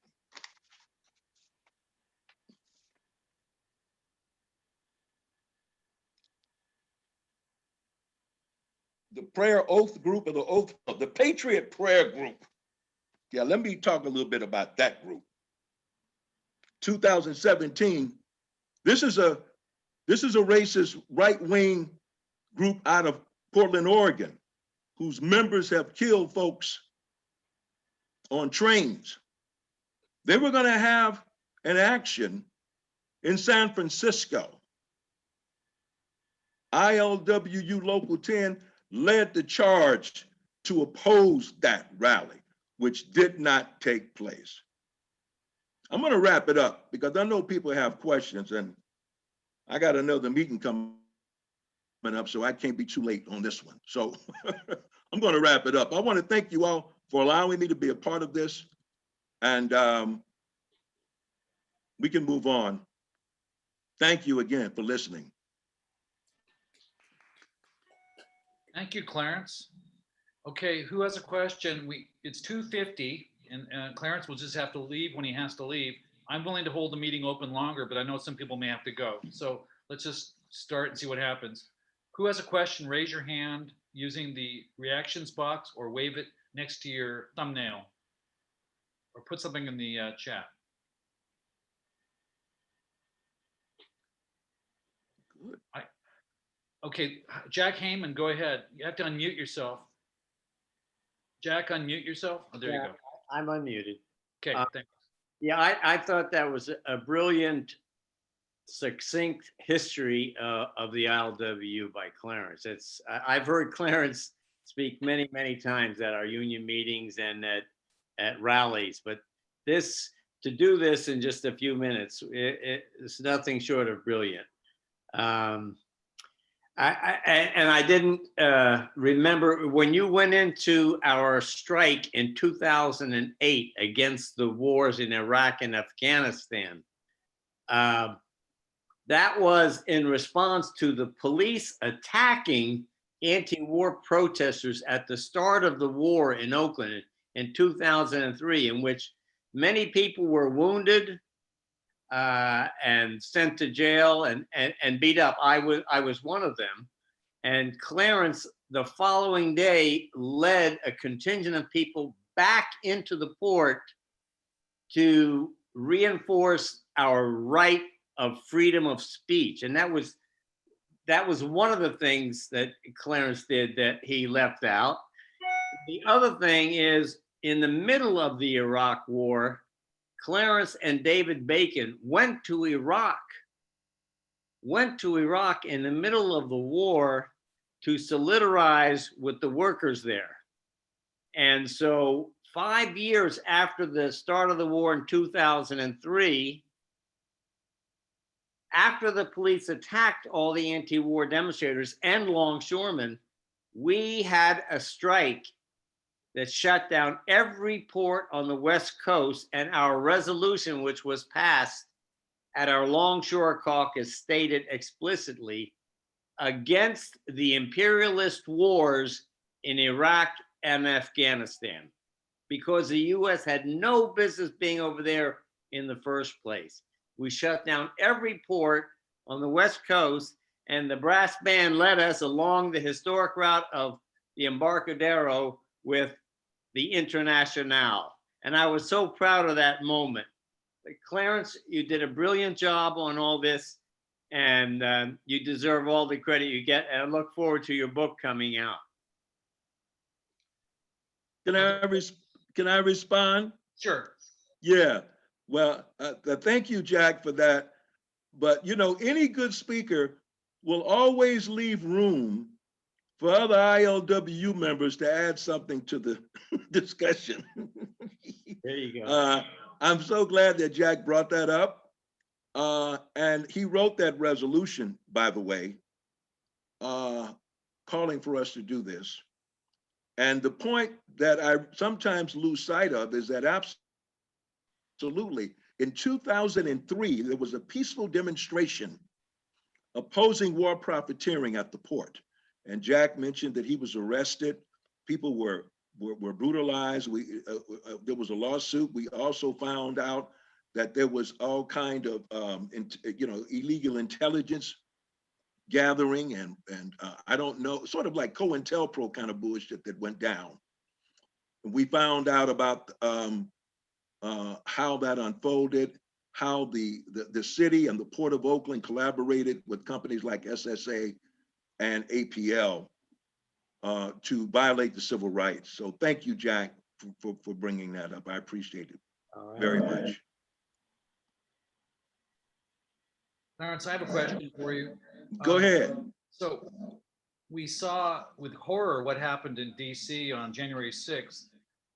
This was the most open display of fascism and racism and anti-Semitism that I have seen in my lifetime in this country. This, you know, I know I'm, as a Caucasian, I was a son of Holocaust survivors. I was terrified, and I know the African-American community has seen worse, much worse. But I think, what do you recommend that, you know, labor and progressives can do together with the African-American community? What can people on the left side of the political spectrum do about this time in our history where we seem to have this huge challenge from right-wing fascism that's very racist?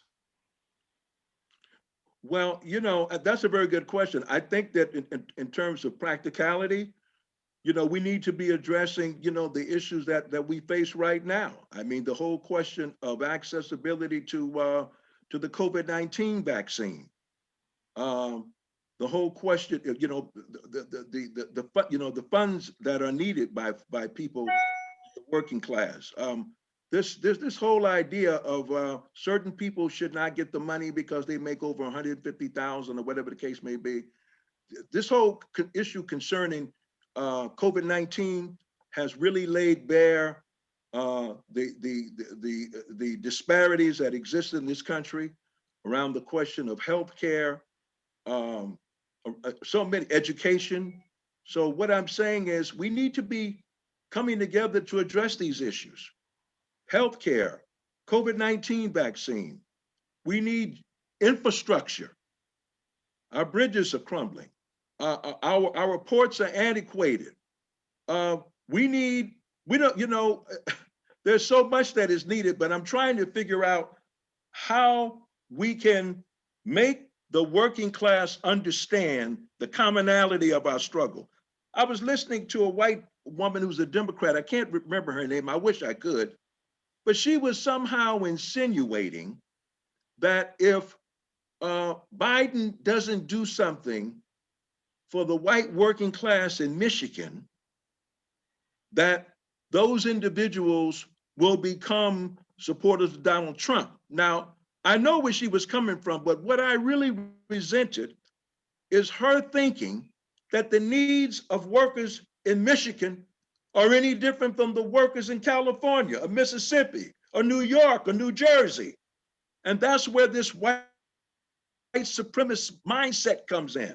When they talk about the white working class, what do you mean the white worker? You're talking about the worker. This is a multinational working class today. So we need to be challenging white supremacy first and foremost, and not be afraid to call it out when we see it. Because all we do when we don't is just placate these reactionary forces. The Republican Party is the neo-fascist party. That's what we ought to say. And we ought to let Biden know that. So why are you wasting your time trying to negotiate with neo-fascists? Do what you got to do to get that money to people. But specifically around the question of what can progressives and labor do, we need to start working together and not against one another. Why is it that the Sierra Club is over here?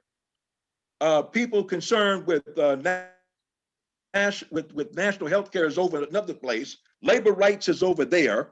It's wrong. We need to be coming together because we all have common interests if we choose to acknowledge that.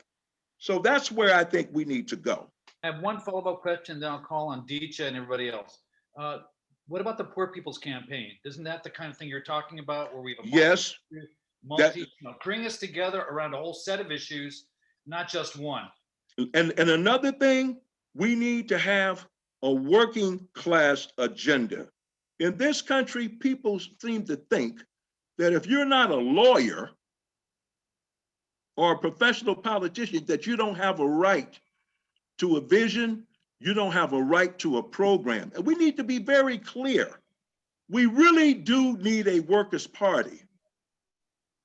But you know what? Let's be clear, that just doesn't happen overnight. We need to establish some worker assemblies with the workers' platform for people to run for local office. We need to start somewhere first. I don't believe we're going to be able to take over the Democratic Party. The Democratic Party is not going to let that go. No, that ain't happening. The rich got two parties, the Republicans and the Democrats. But we need to be very practical. Okay, Deecha, then Michael, and then Alex. Deecha, you have to unmute yourself.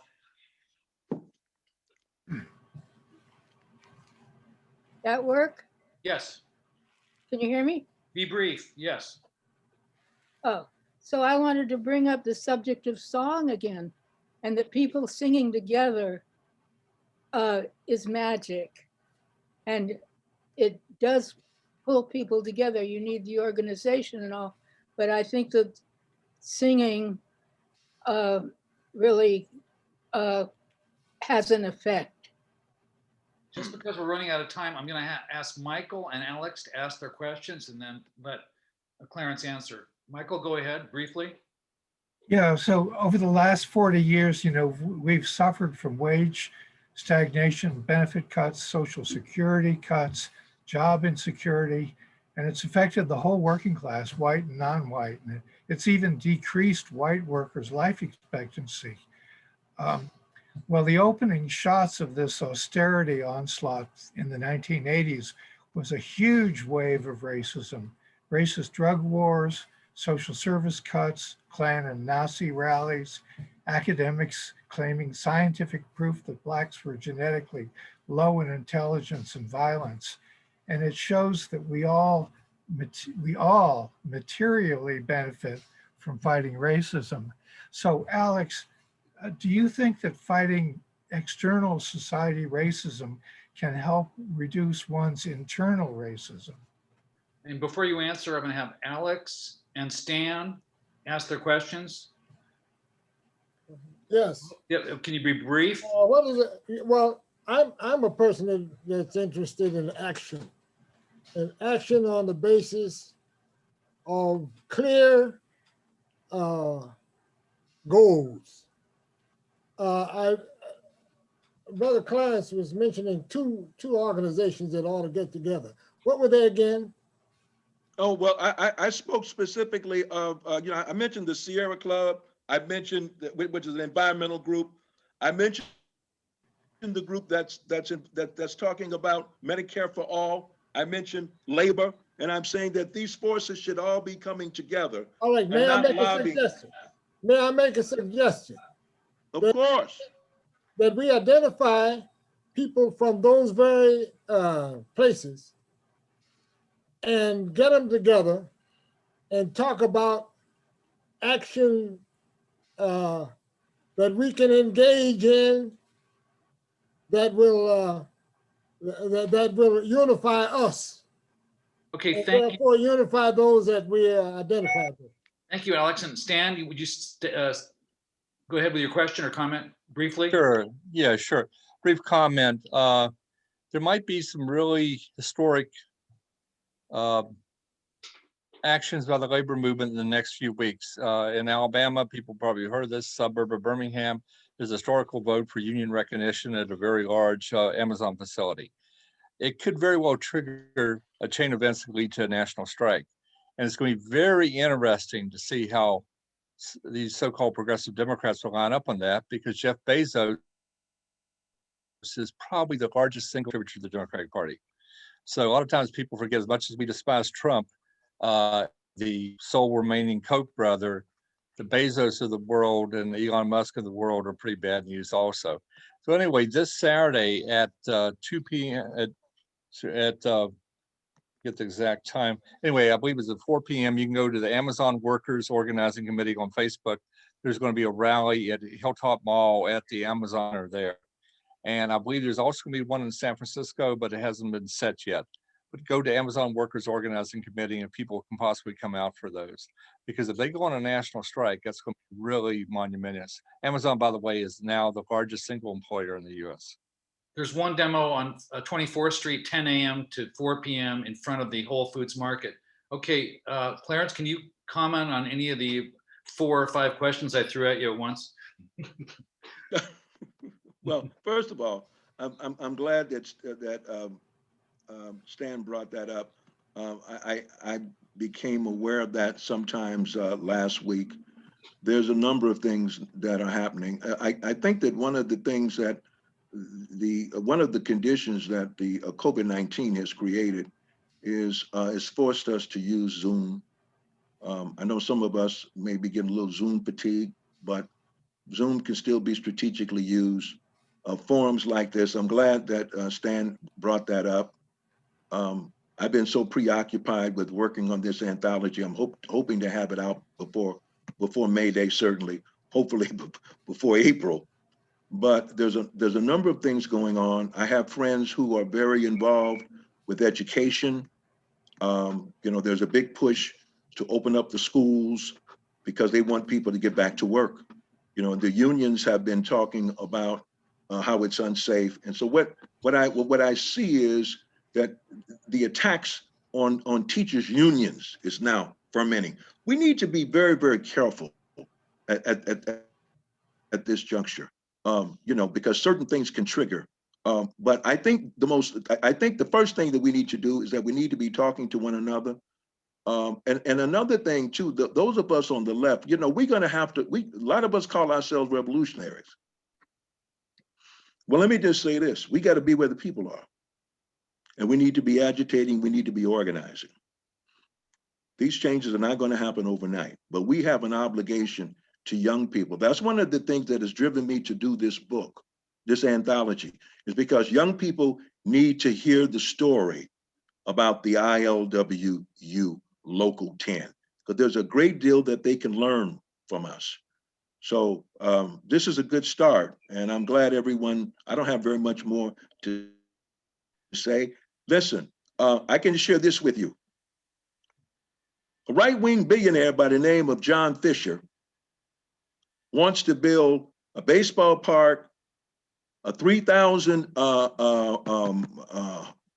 condominium development, and 1.2 million square feet of retail space at the 3rd busiest port on the West Coast, which is the Port of Oakland. If we really want to understand the crisis of capitalism that would drive a multi-billionaire to go up against international shipping companies, stevedoring companies, some of the employees that pay the best wages in the country, and say, we want to set up a ballpark here and a development. It's like building an amusement park on an assembly line. And you've had Democrats like Nancy Skinner and Rob Bonta, who've been running interference for this. So there's a great deal of confusion going on. We gotta be willing to call these people out. One of the reasons why this thing has stalemated is because of the development of COVID-19. But I'm just illustrating a point here. With houselessness and disease and lack of housing. And you're talking about building 3,000 condominiums at the third busiest port that employs predominantly people of color, where Black women make the same as white women and white men, where 84,000 jobs are generated from the port. So this is the world we live in today. So when we begin to talk about how do we stop that, by any means necessary, that's what I like to close, by any means necessary. Thank you. Thank you, Clarence. Thanks for being here today. We really appreciate it.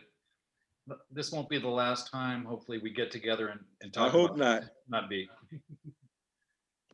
Good luck. It's been great being with you. Okay, thank you. Thanks All for of you. being here. If anybody wants to stick around, we are going to have, I mean, we could discuss this a bit further, but we also have an obligation to have a SF Gray Panther membership meeting. It is 10 minutes past the hour when we said we would finish this event. So it'll be understandable if people, have to go. But thank you for coming. And if you want to stay connected with us, put your name in the chat or call me or send me an email. You can also put your thoughts in the chat, which we will save. If you didn't get a chance to express yourself, you can put it in the chat and we'll save it and look at it. So at this point, I'm gonna say the meeting is over with our guests, but those who want to stay for a Gray Panther membership meeting and to talk to the board are welcome to stay. Anybody else who wants to stay is also welcome. Yep. Okay, so Thank you to our guests so much. oh yeah, thank you, Alex, Harriet, and Clarence, who's probably already gone. And thank you for your attention and for being here. So I did mention the Workers' Party in the chat. thank you, Roger. Okay, so I want to identify the board members who are here of the Gray Panthers. I see Ann Kolachidas, Michael Lyon, Ellen Yoshitsugu was here. I'm not sure she's still here. And I am here as the convener, as a member of the board. So there's anybody else that I missed? I think Matthew was here. I don't know. I don't think he's still here. But if anybody here has questions for the board of the Gray Panthers, you're welcome to ask them now. Some of us are here. I see a hand from the person whose phone number ends in 8442. Is that, that might be Karen. Yes, it is. Okay, Karen, you want to identify yourself as a board member? Or did you have a question or comment? No, I just wanted you to know that I'm here as a board member. Thank you. Thank you for raising your hand and identifying yourself. So there's 4 of us here out of a 7-member board. And if anybody wants to ask us any questions, you're welcome to do so. We're looking for new members. We're looking for board members, and our main function right now is holding a monthly meeting each month. Next month, we're actually going to have a monthly meeting plus a special meeting on March 9th, which is a Tuesday. We're going to have 2 people from the Poor People's Campaign, the Bay Area Poor People's Campaign. They're affiliated with the state, a part of it, and the national. They're going to be giving a presentation about the Poor People's Campaign. So that has potential for being the kind of grouping of people on multi-issue basis to push for a progressive agenda together instead of organization by organization. And on March 16th, Michael Lyon has organized a meeting for the Gray Panthers on long-term social services, LTSS. Michael, do you want to say a little bit about what's going to happen at that meeting? I think somebody from Hand in Hand will be speaking. Michael? Yeah, Lindsay Amai Hong, who's been leading it from Hand in Hand, but who has also been leading a grassroots effort to have long-term services and supports for all, kind of like Medicare for all, is going to be speaking. And we're hoping to have people understand that this campaign for long-term services for all in California is something. It's an extremely wide campaign involving people who need this kind of care, people who workers who give this kind of care, and there's all kinds of ways that people can participate in the story of how this came about. Years ago, So that's started by the domestic workers. It's an amazing story, and I hope it will be inspiring us to get more involved in this campaign. We're going Thank to you. publicize those two meetings. It's March 9th and March 16th, 2 successive Tuesdays. Karen, you have your hand up? Yeah. Am I unmuted? Yes. Oh, okay. I lost track. I just wanted to suggest that we also might ask folks who are here today to give us ideas for future Gray Panthers general meetings. You can do that now orally, or you can put it in the chat or contact any of the four of us. Anybody have an idea off the top of their head of something that they think we should address at a monthly meeting like the one we had today? And if you don't raise your hand now, or you can put it in the chat or contact us later. Well, one thing that's popular right now is the public banking. Now, we may have done that in the past, but that might be, they're starting up again around public banking here in San Francisco. So it might be interesting to talk a little bit about that. It might be a little too soon, I don't know, but there is some movement there again. And I think Supervisor Preston has a resolution or something around it. So you might talk to his office for the in the future. Thank you. Any other suggestions or questions for the board?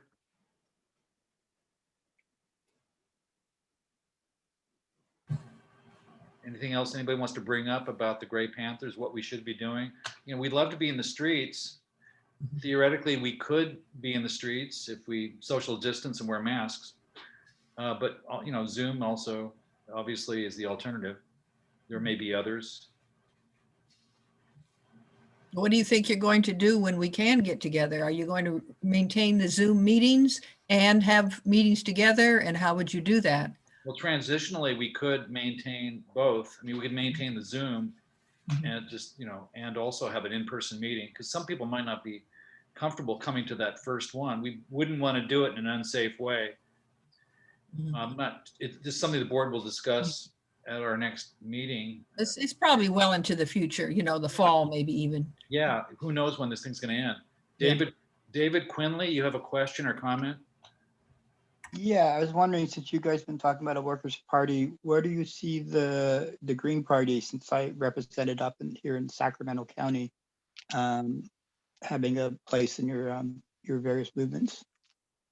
So the question is, are we open to discussing a workers' party, or do we want to have a forum? Do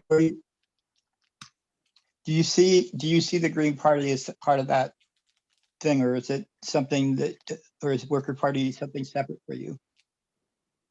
I'm not opposed to discussing new or parties outside of the traditional two big parties. That's me. Anybody else on the board have an opinion about discussion of third parties, workers' party, etc.?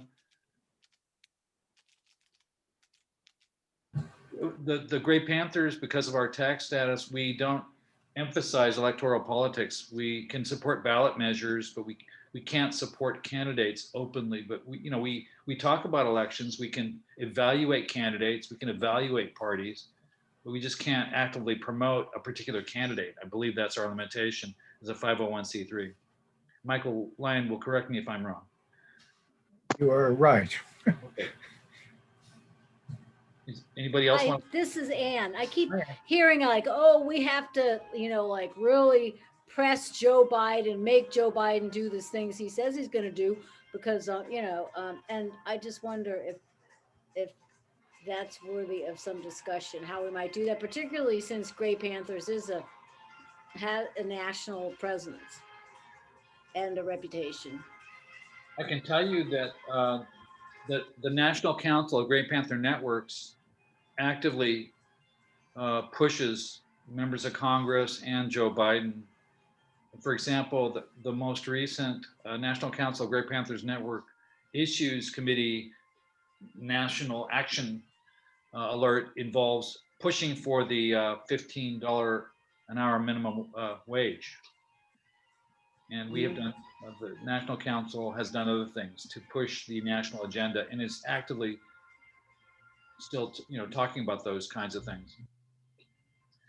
Just because we can't promote a candidate doesn't mean we can't agitate for current members of the legislature to do things. Right. And we should. If we're like all interested. pushing in the direction.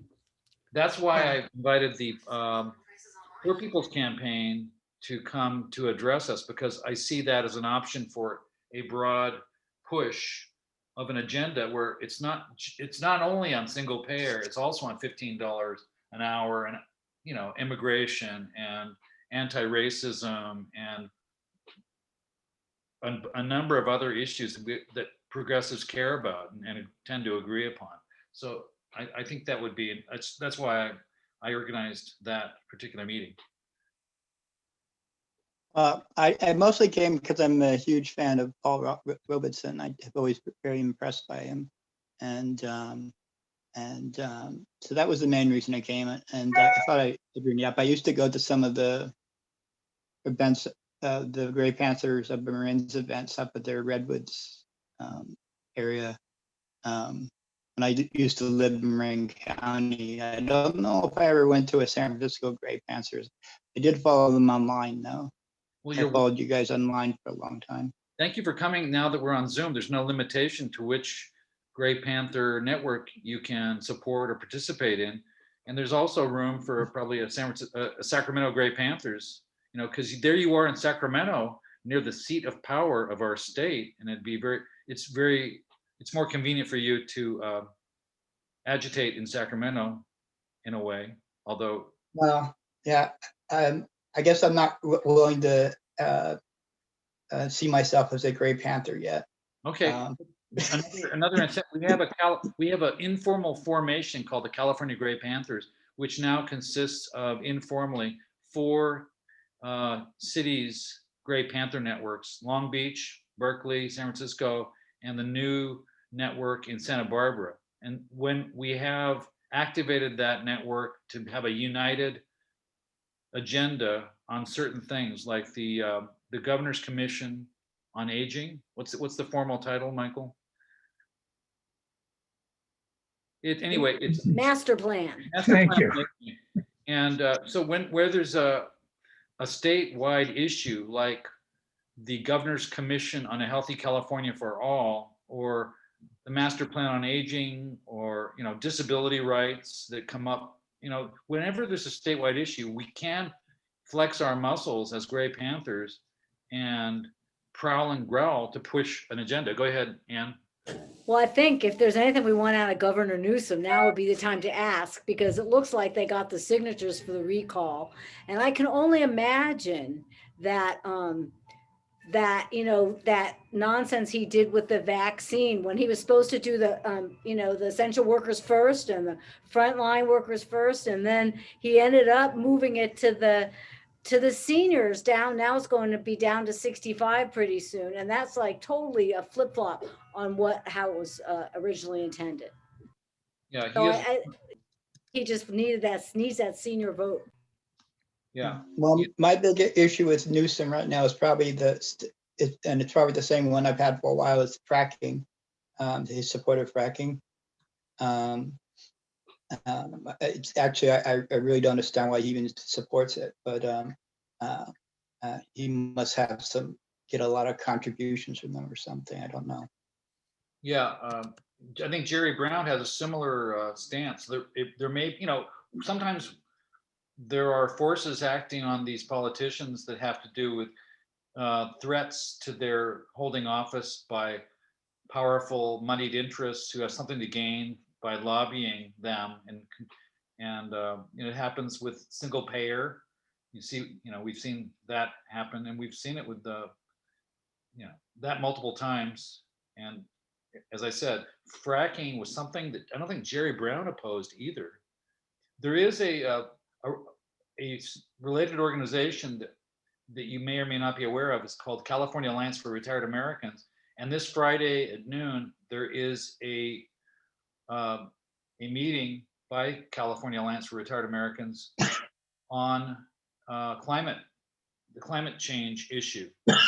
So are you familiar, David, with California Alliance for Retired Americans? It's an excellent organization. I don't think I've heard. I don't think I've heard of them, actually. You should check out CARA. It's really well organized and a very effective organization when it comes to the issues of interest to seniors and the disabled, and just good government. So and they focus a lot at the state level. Yeah, state legislation is a big focus, like as is this informal gripping of California Gray Panther networks.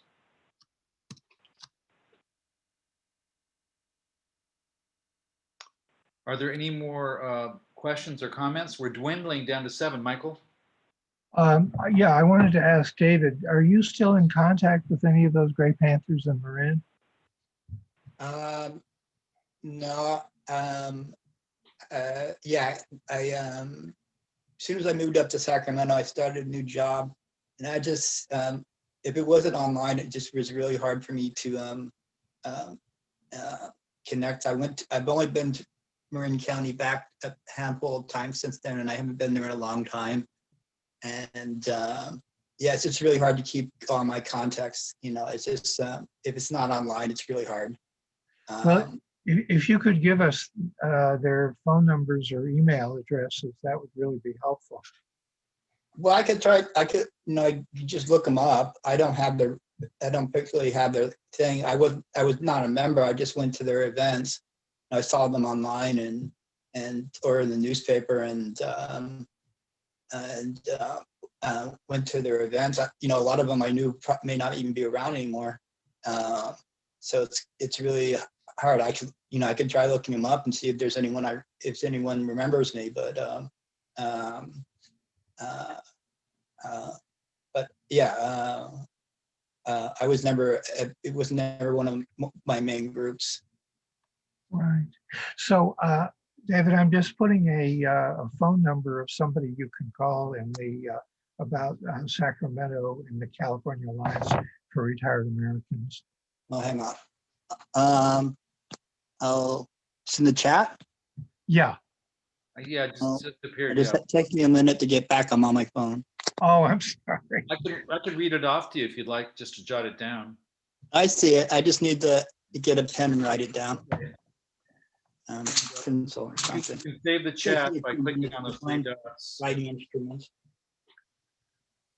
I did a preliminary search, and Fred Meyer was the liaison for Marin. I think he's passed away though, right? Yeah, that's what I'm saying. Yeah. Yeah, he passed away within the last year or so. Yeah. I mean, I'm 57 years old, so I'm not that far away from being one of you guys. Age and youth in action. That's right. We don't have an age requirement. And those issues affect us all eventually. Yeah, we're all in this together, and the issues that help the elderly also help other people of other ages. We're not really. It's like unions. in their best sense, they push for an agenda that is helpful to the community surrounding them, not just their own, narrow interests. No. Unions tend to have a lot of power because they tend to vote.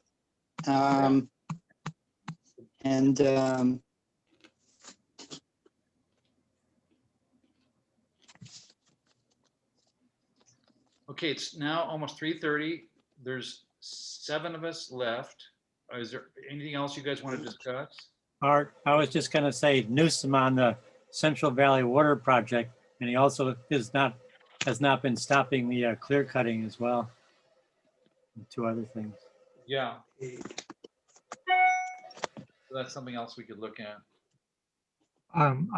I have a question of Clarence. Thank you so much for coming, by the way. It was really good.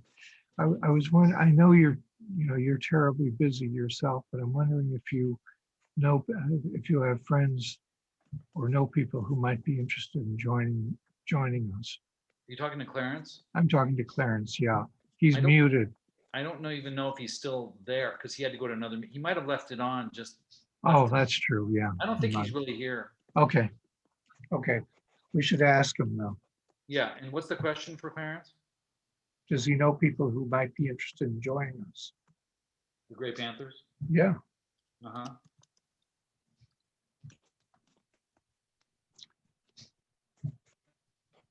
Okay. I understand he knows some Black Panthers. That's what I heard. Having been one himself once. Oh, so are we gonna get berets? Speaking of, Well, I'm interested. Is that shop in Berkeley and Telegraph on the corner of Telegraph and I can't remember, with Bancroft or something? They had $15 berets, which was not too bad, and a selection. So, yeah, I'm interested. what T-shirts. color? Huh? Gray? Gray, of course. That's cool. It goes Yeah. with everything. Yeah, basic gray. Also, Berkeley might be interested in getting them too. Yeah, I'm surprised that we didn't see any of those folks today. we saw at least, there was one Gray Panther from Berkeley I saw. And it was Cricket or Carol Crooks. Oh, okay. She was here. Well, One of my dancers showed up. She showed up last time and today she shows up right at the end like she's got something else going on. I'm gonna have to call her. Well, I think the Berkeley East Bay Gray Panthers also have their weekly meeting, I think is the same time as ours. I think it starts at 1:30. And they have their meetings every week. Oh my God. Yeah, it's a lot. But it's Wednesday, no? It could be Wednesday, but it seems to me we've overlapped. I'm not sure if it's Tuesday or Wednesday. Well, we should fix that sometime. Fix how? What? Well, we should adjust the schedule so that, So that they can come to ours, not we can go to theirs. well, I would think. Yeah. Or join them. Yeah, that's a possibility. Combine them. Oh, I thought I should mention I was actually born in San Francisco. Oh, Spent my first 12 and a half years there. which neighborhood? Glen Park. Oh, great neighborhood. And for a short time out in the Bay Area, I was near on California near the Clement Street shopping area. Love But Glen Park. I don't remember that. But it was mostly Glen Park. They have a wonderful canyon there and recreation center. Yeah, I spent a lot of time in there as a kid. Yeah, I mean, you feel like you're out in the country somewhere.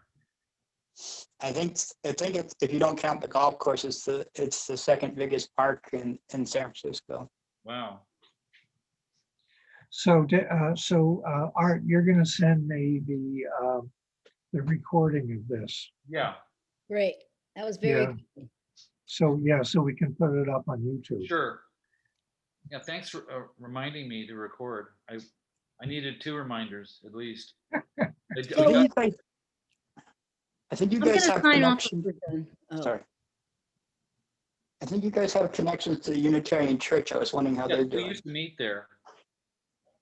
We used to meet in person at the Unitarian Center, the First Unitarian Universalist Center, at Geary and Franklin.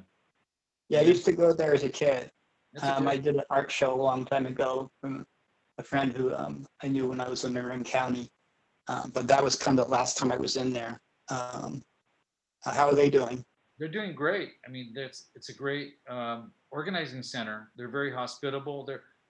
We did leave them when they raised the rent on us. We were meeting at the Haight-Ashbury library, public library branch instead. And that, when the COVID started, we went to Zoom. That was in February or March last year. And we've had good Do attendance. libraries charge too? No. And go ahead. And we've had good attendance and really a great lineup of speakers since we've gone online. So it's really been great. Yeah, there are some advantages to being on Zoom. Yeah, I think that I think when we can start getting out there, it's masked and socially distanced, but still get out there. It'll be for demonstrations, and street actions, and things like that. But I predict we'll maintain a lot of this technology for meetings. I mean, we how else would we have a California Gray Panthers if it weren't for Zoom? Right. So, what about this, all the vaccine, people not taking vaccine in long-term care? Have you heard about that? I mean, they're inclined not to take it, or they're not getting enough. Right. Well, I know, Oh. yeah, they're inclined not to take it. Now, my friend who works in a place, she didn't have a choice. Like, she did not want it. She pretty much doesn't like vaccines. I've known her for years. She didn't want to do the flu vaccine, but she finally, after they say, okay, well, you can wear a mask all flu season. Well, that's pretty hard to deal with. So anyway, but yeah, people are turning it down. And the problem is if, you're not going to get to a point that it's good with so many people. Yeah. Yeah. The more people that take it, the safer we'll be, and you stop the mutations. I think to be able to have credibility among lower paid and people of color workers in healthcare and nursing homes and places like that, we have to be very upfront about admitting the past history of racism in medicine and the Tuskegee experiments and things like that. And I think that's really the only way that we're going to be able to get the trust of people like that. And Well, I just heard this report that's saying that they had, or something I read, that their social media situation is so robust that that's where the messages are all coming from, in their own language, of course, from their own people. And I think it's hard to get, how do you get the message through when they have what is a pretty reliable source of information themselves? So their social media is reinforcing opposition to getting vaccinated. Well, just, questions, like there's no, public health line. This is just people talking, and all kinds of stuff gets said. But one of the things I heard, and I don't know if it was made up or what, about the vaccine, the reason they're able to bring it out so quickly is because they didn't have to store it. Part of the trial is how long does it take to spoil? And because it was going to be rolled out and used right away, that they didn't have to put it on a shelf for 9 months and see what happens to it. Is that sound like BS to you? I don't know. That's what I heard. I didn't hear that. I don't know. That's the problem with the internet. Well, the news has always been fake. It's just that we at least have one version of it. Yeah. One version of fake news, and now we have a million versions of fake. So confusing. Well, as far as it's being new and untested, the technique of using mRNA as a vaccine goes back to MERS and SARS. So it's not a new thing. It's been worked on for quite a while. Right. They had the components of it. And Michael has a background in physiology, so he speaks with a certain amount of credibility. yes, well, that's good. And also, you know, since they've done, you know, with the genetic work they've done in the last how many years, I mean, you know, it really changes everything as far as development of stuff. But anyway, well, if we're done, I was gonna go out and enjoy the day. The sun came in. Take advantage of whatever sunshine's left. Yeah. Looks good Is out it, there. Okay, is thank it, you. is it sunny where you are? Yes, Yeah, it's sunny. it is. Oh my See ya. God, it is here too. Let's get out there. Bye, Kiki. Thank Bye. you. Bye-bye. Thanks, everybody. Okay, great program. Thank Yes, you. very good. Thanks. Thank you. Bye. Bye-bye.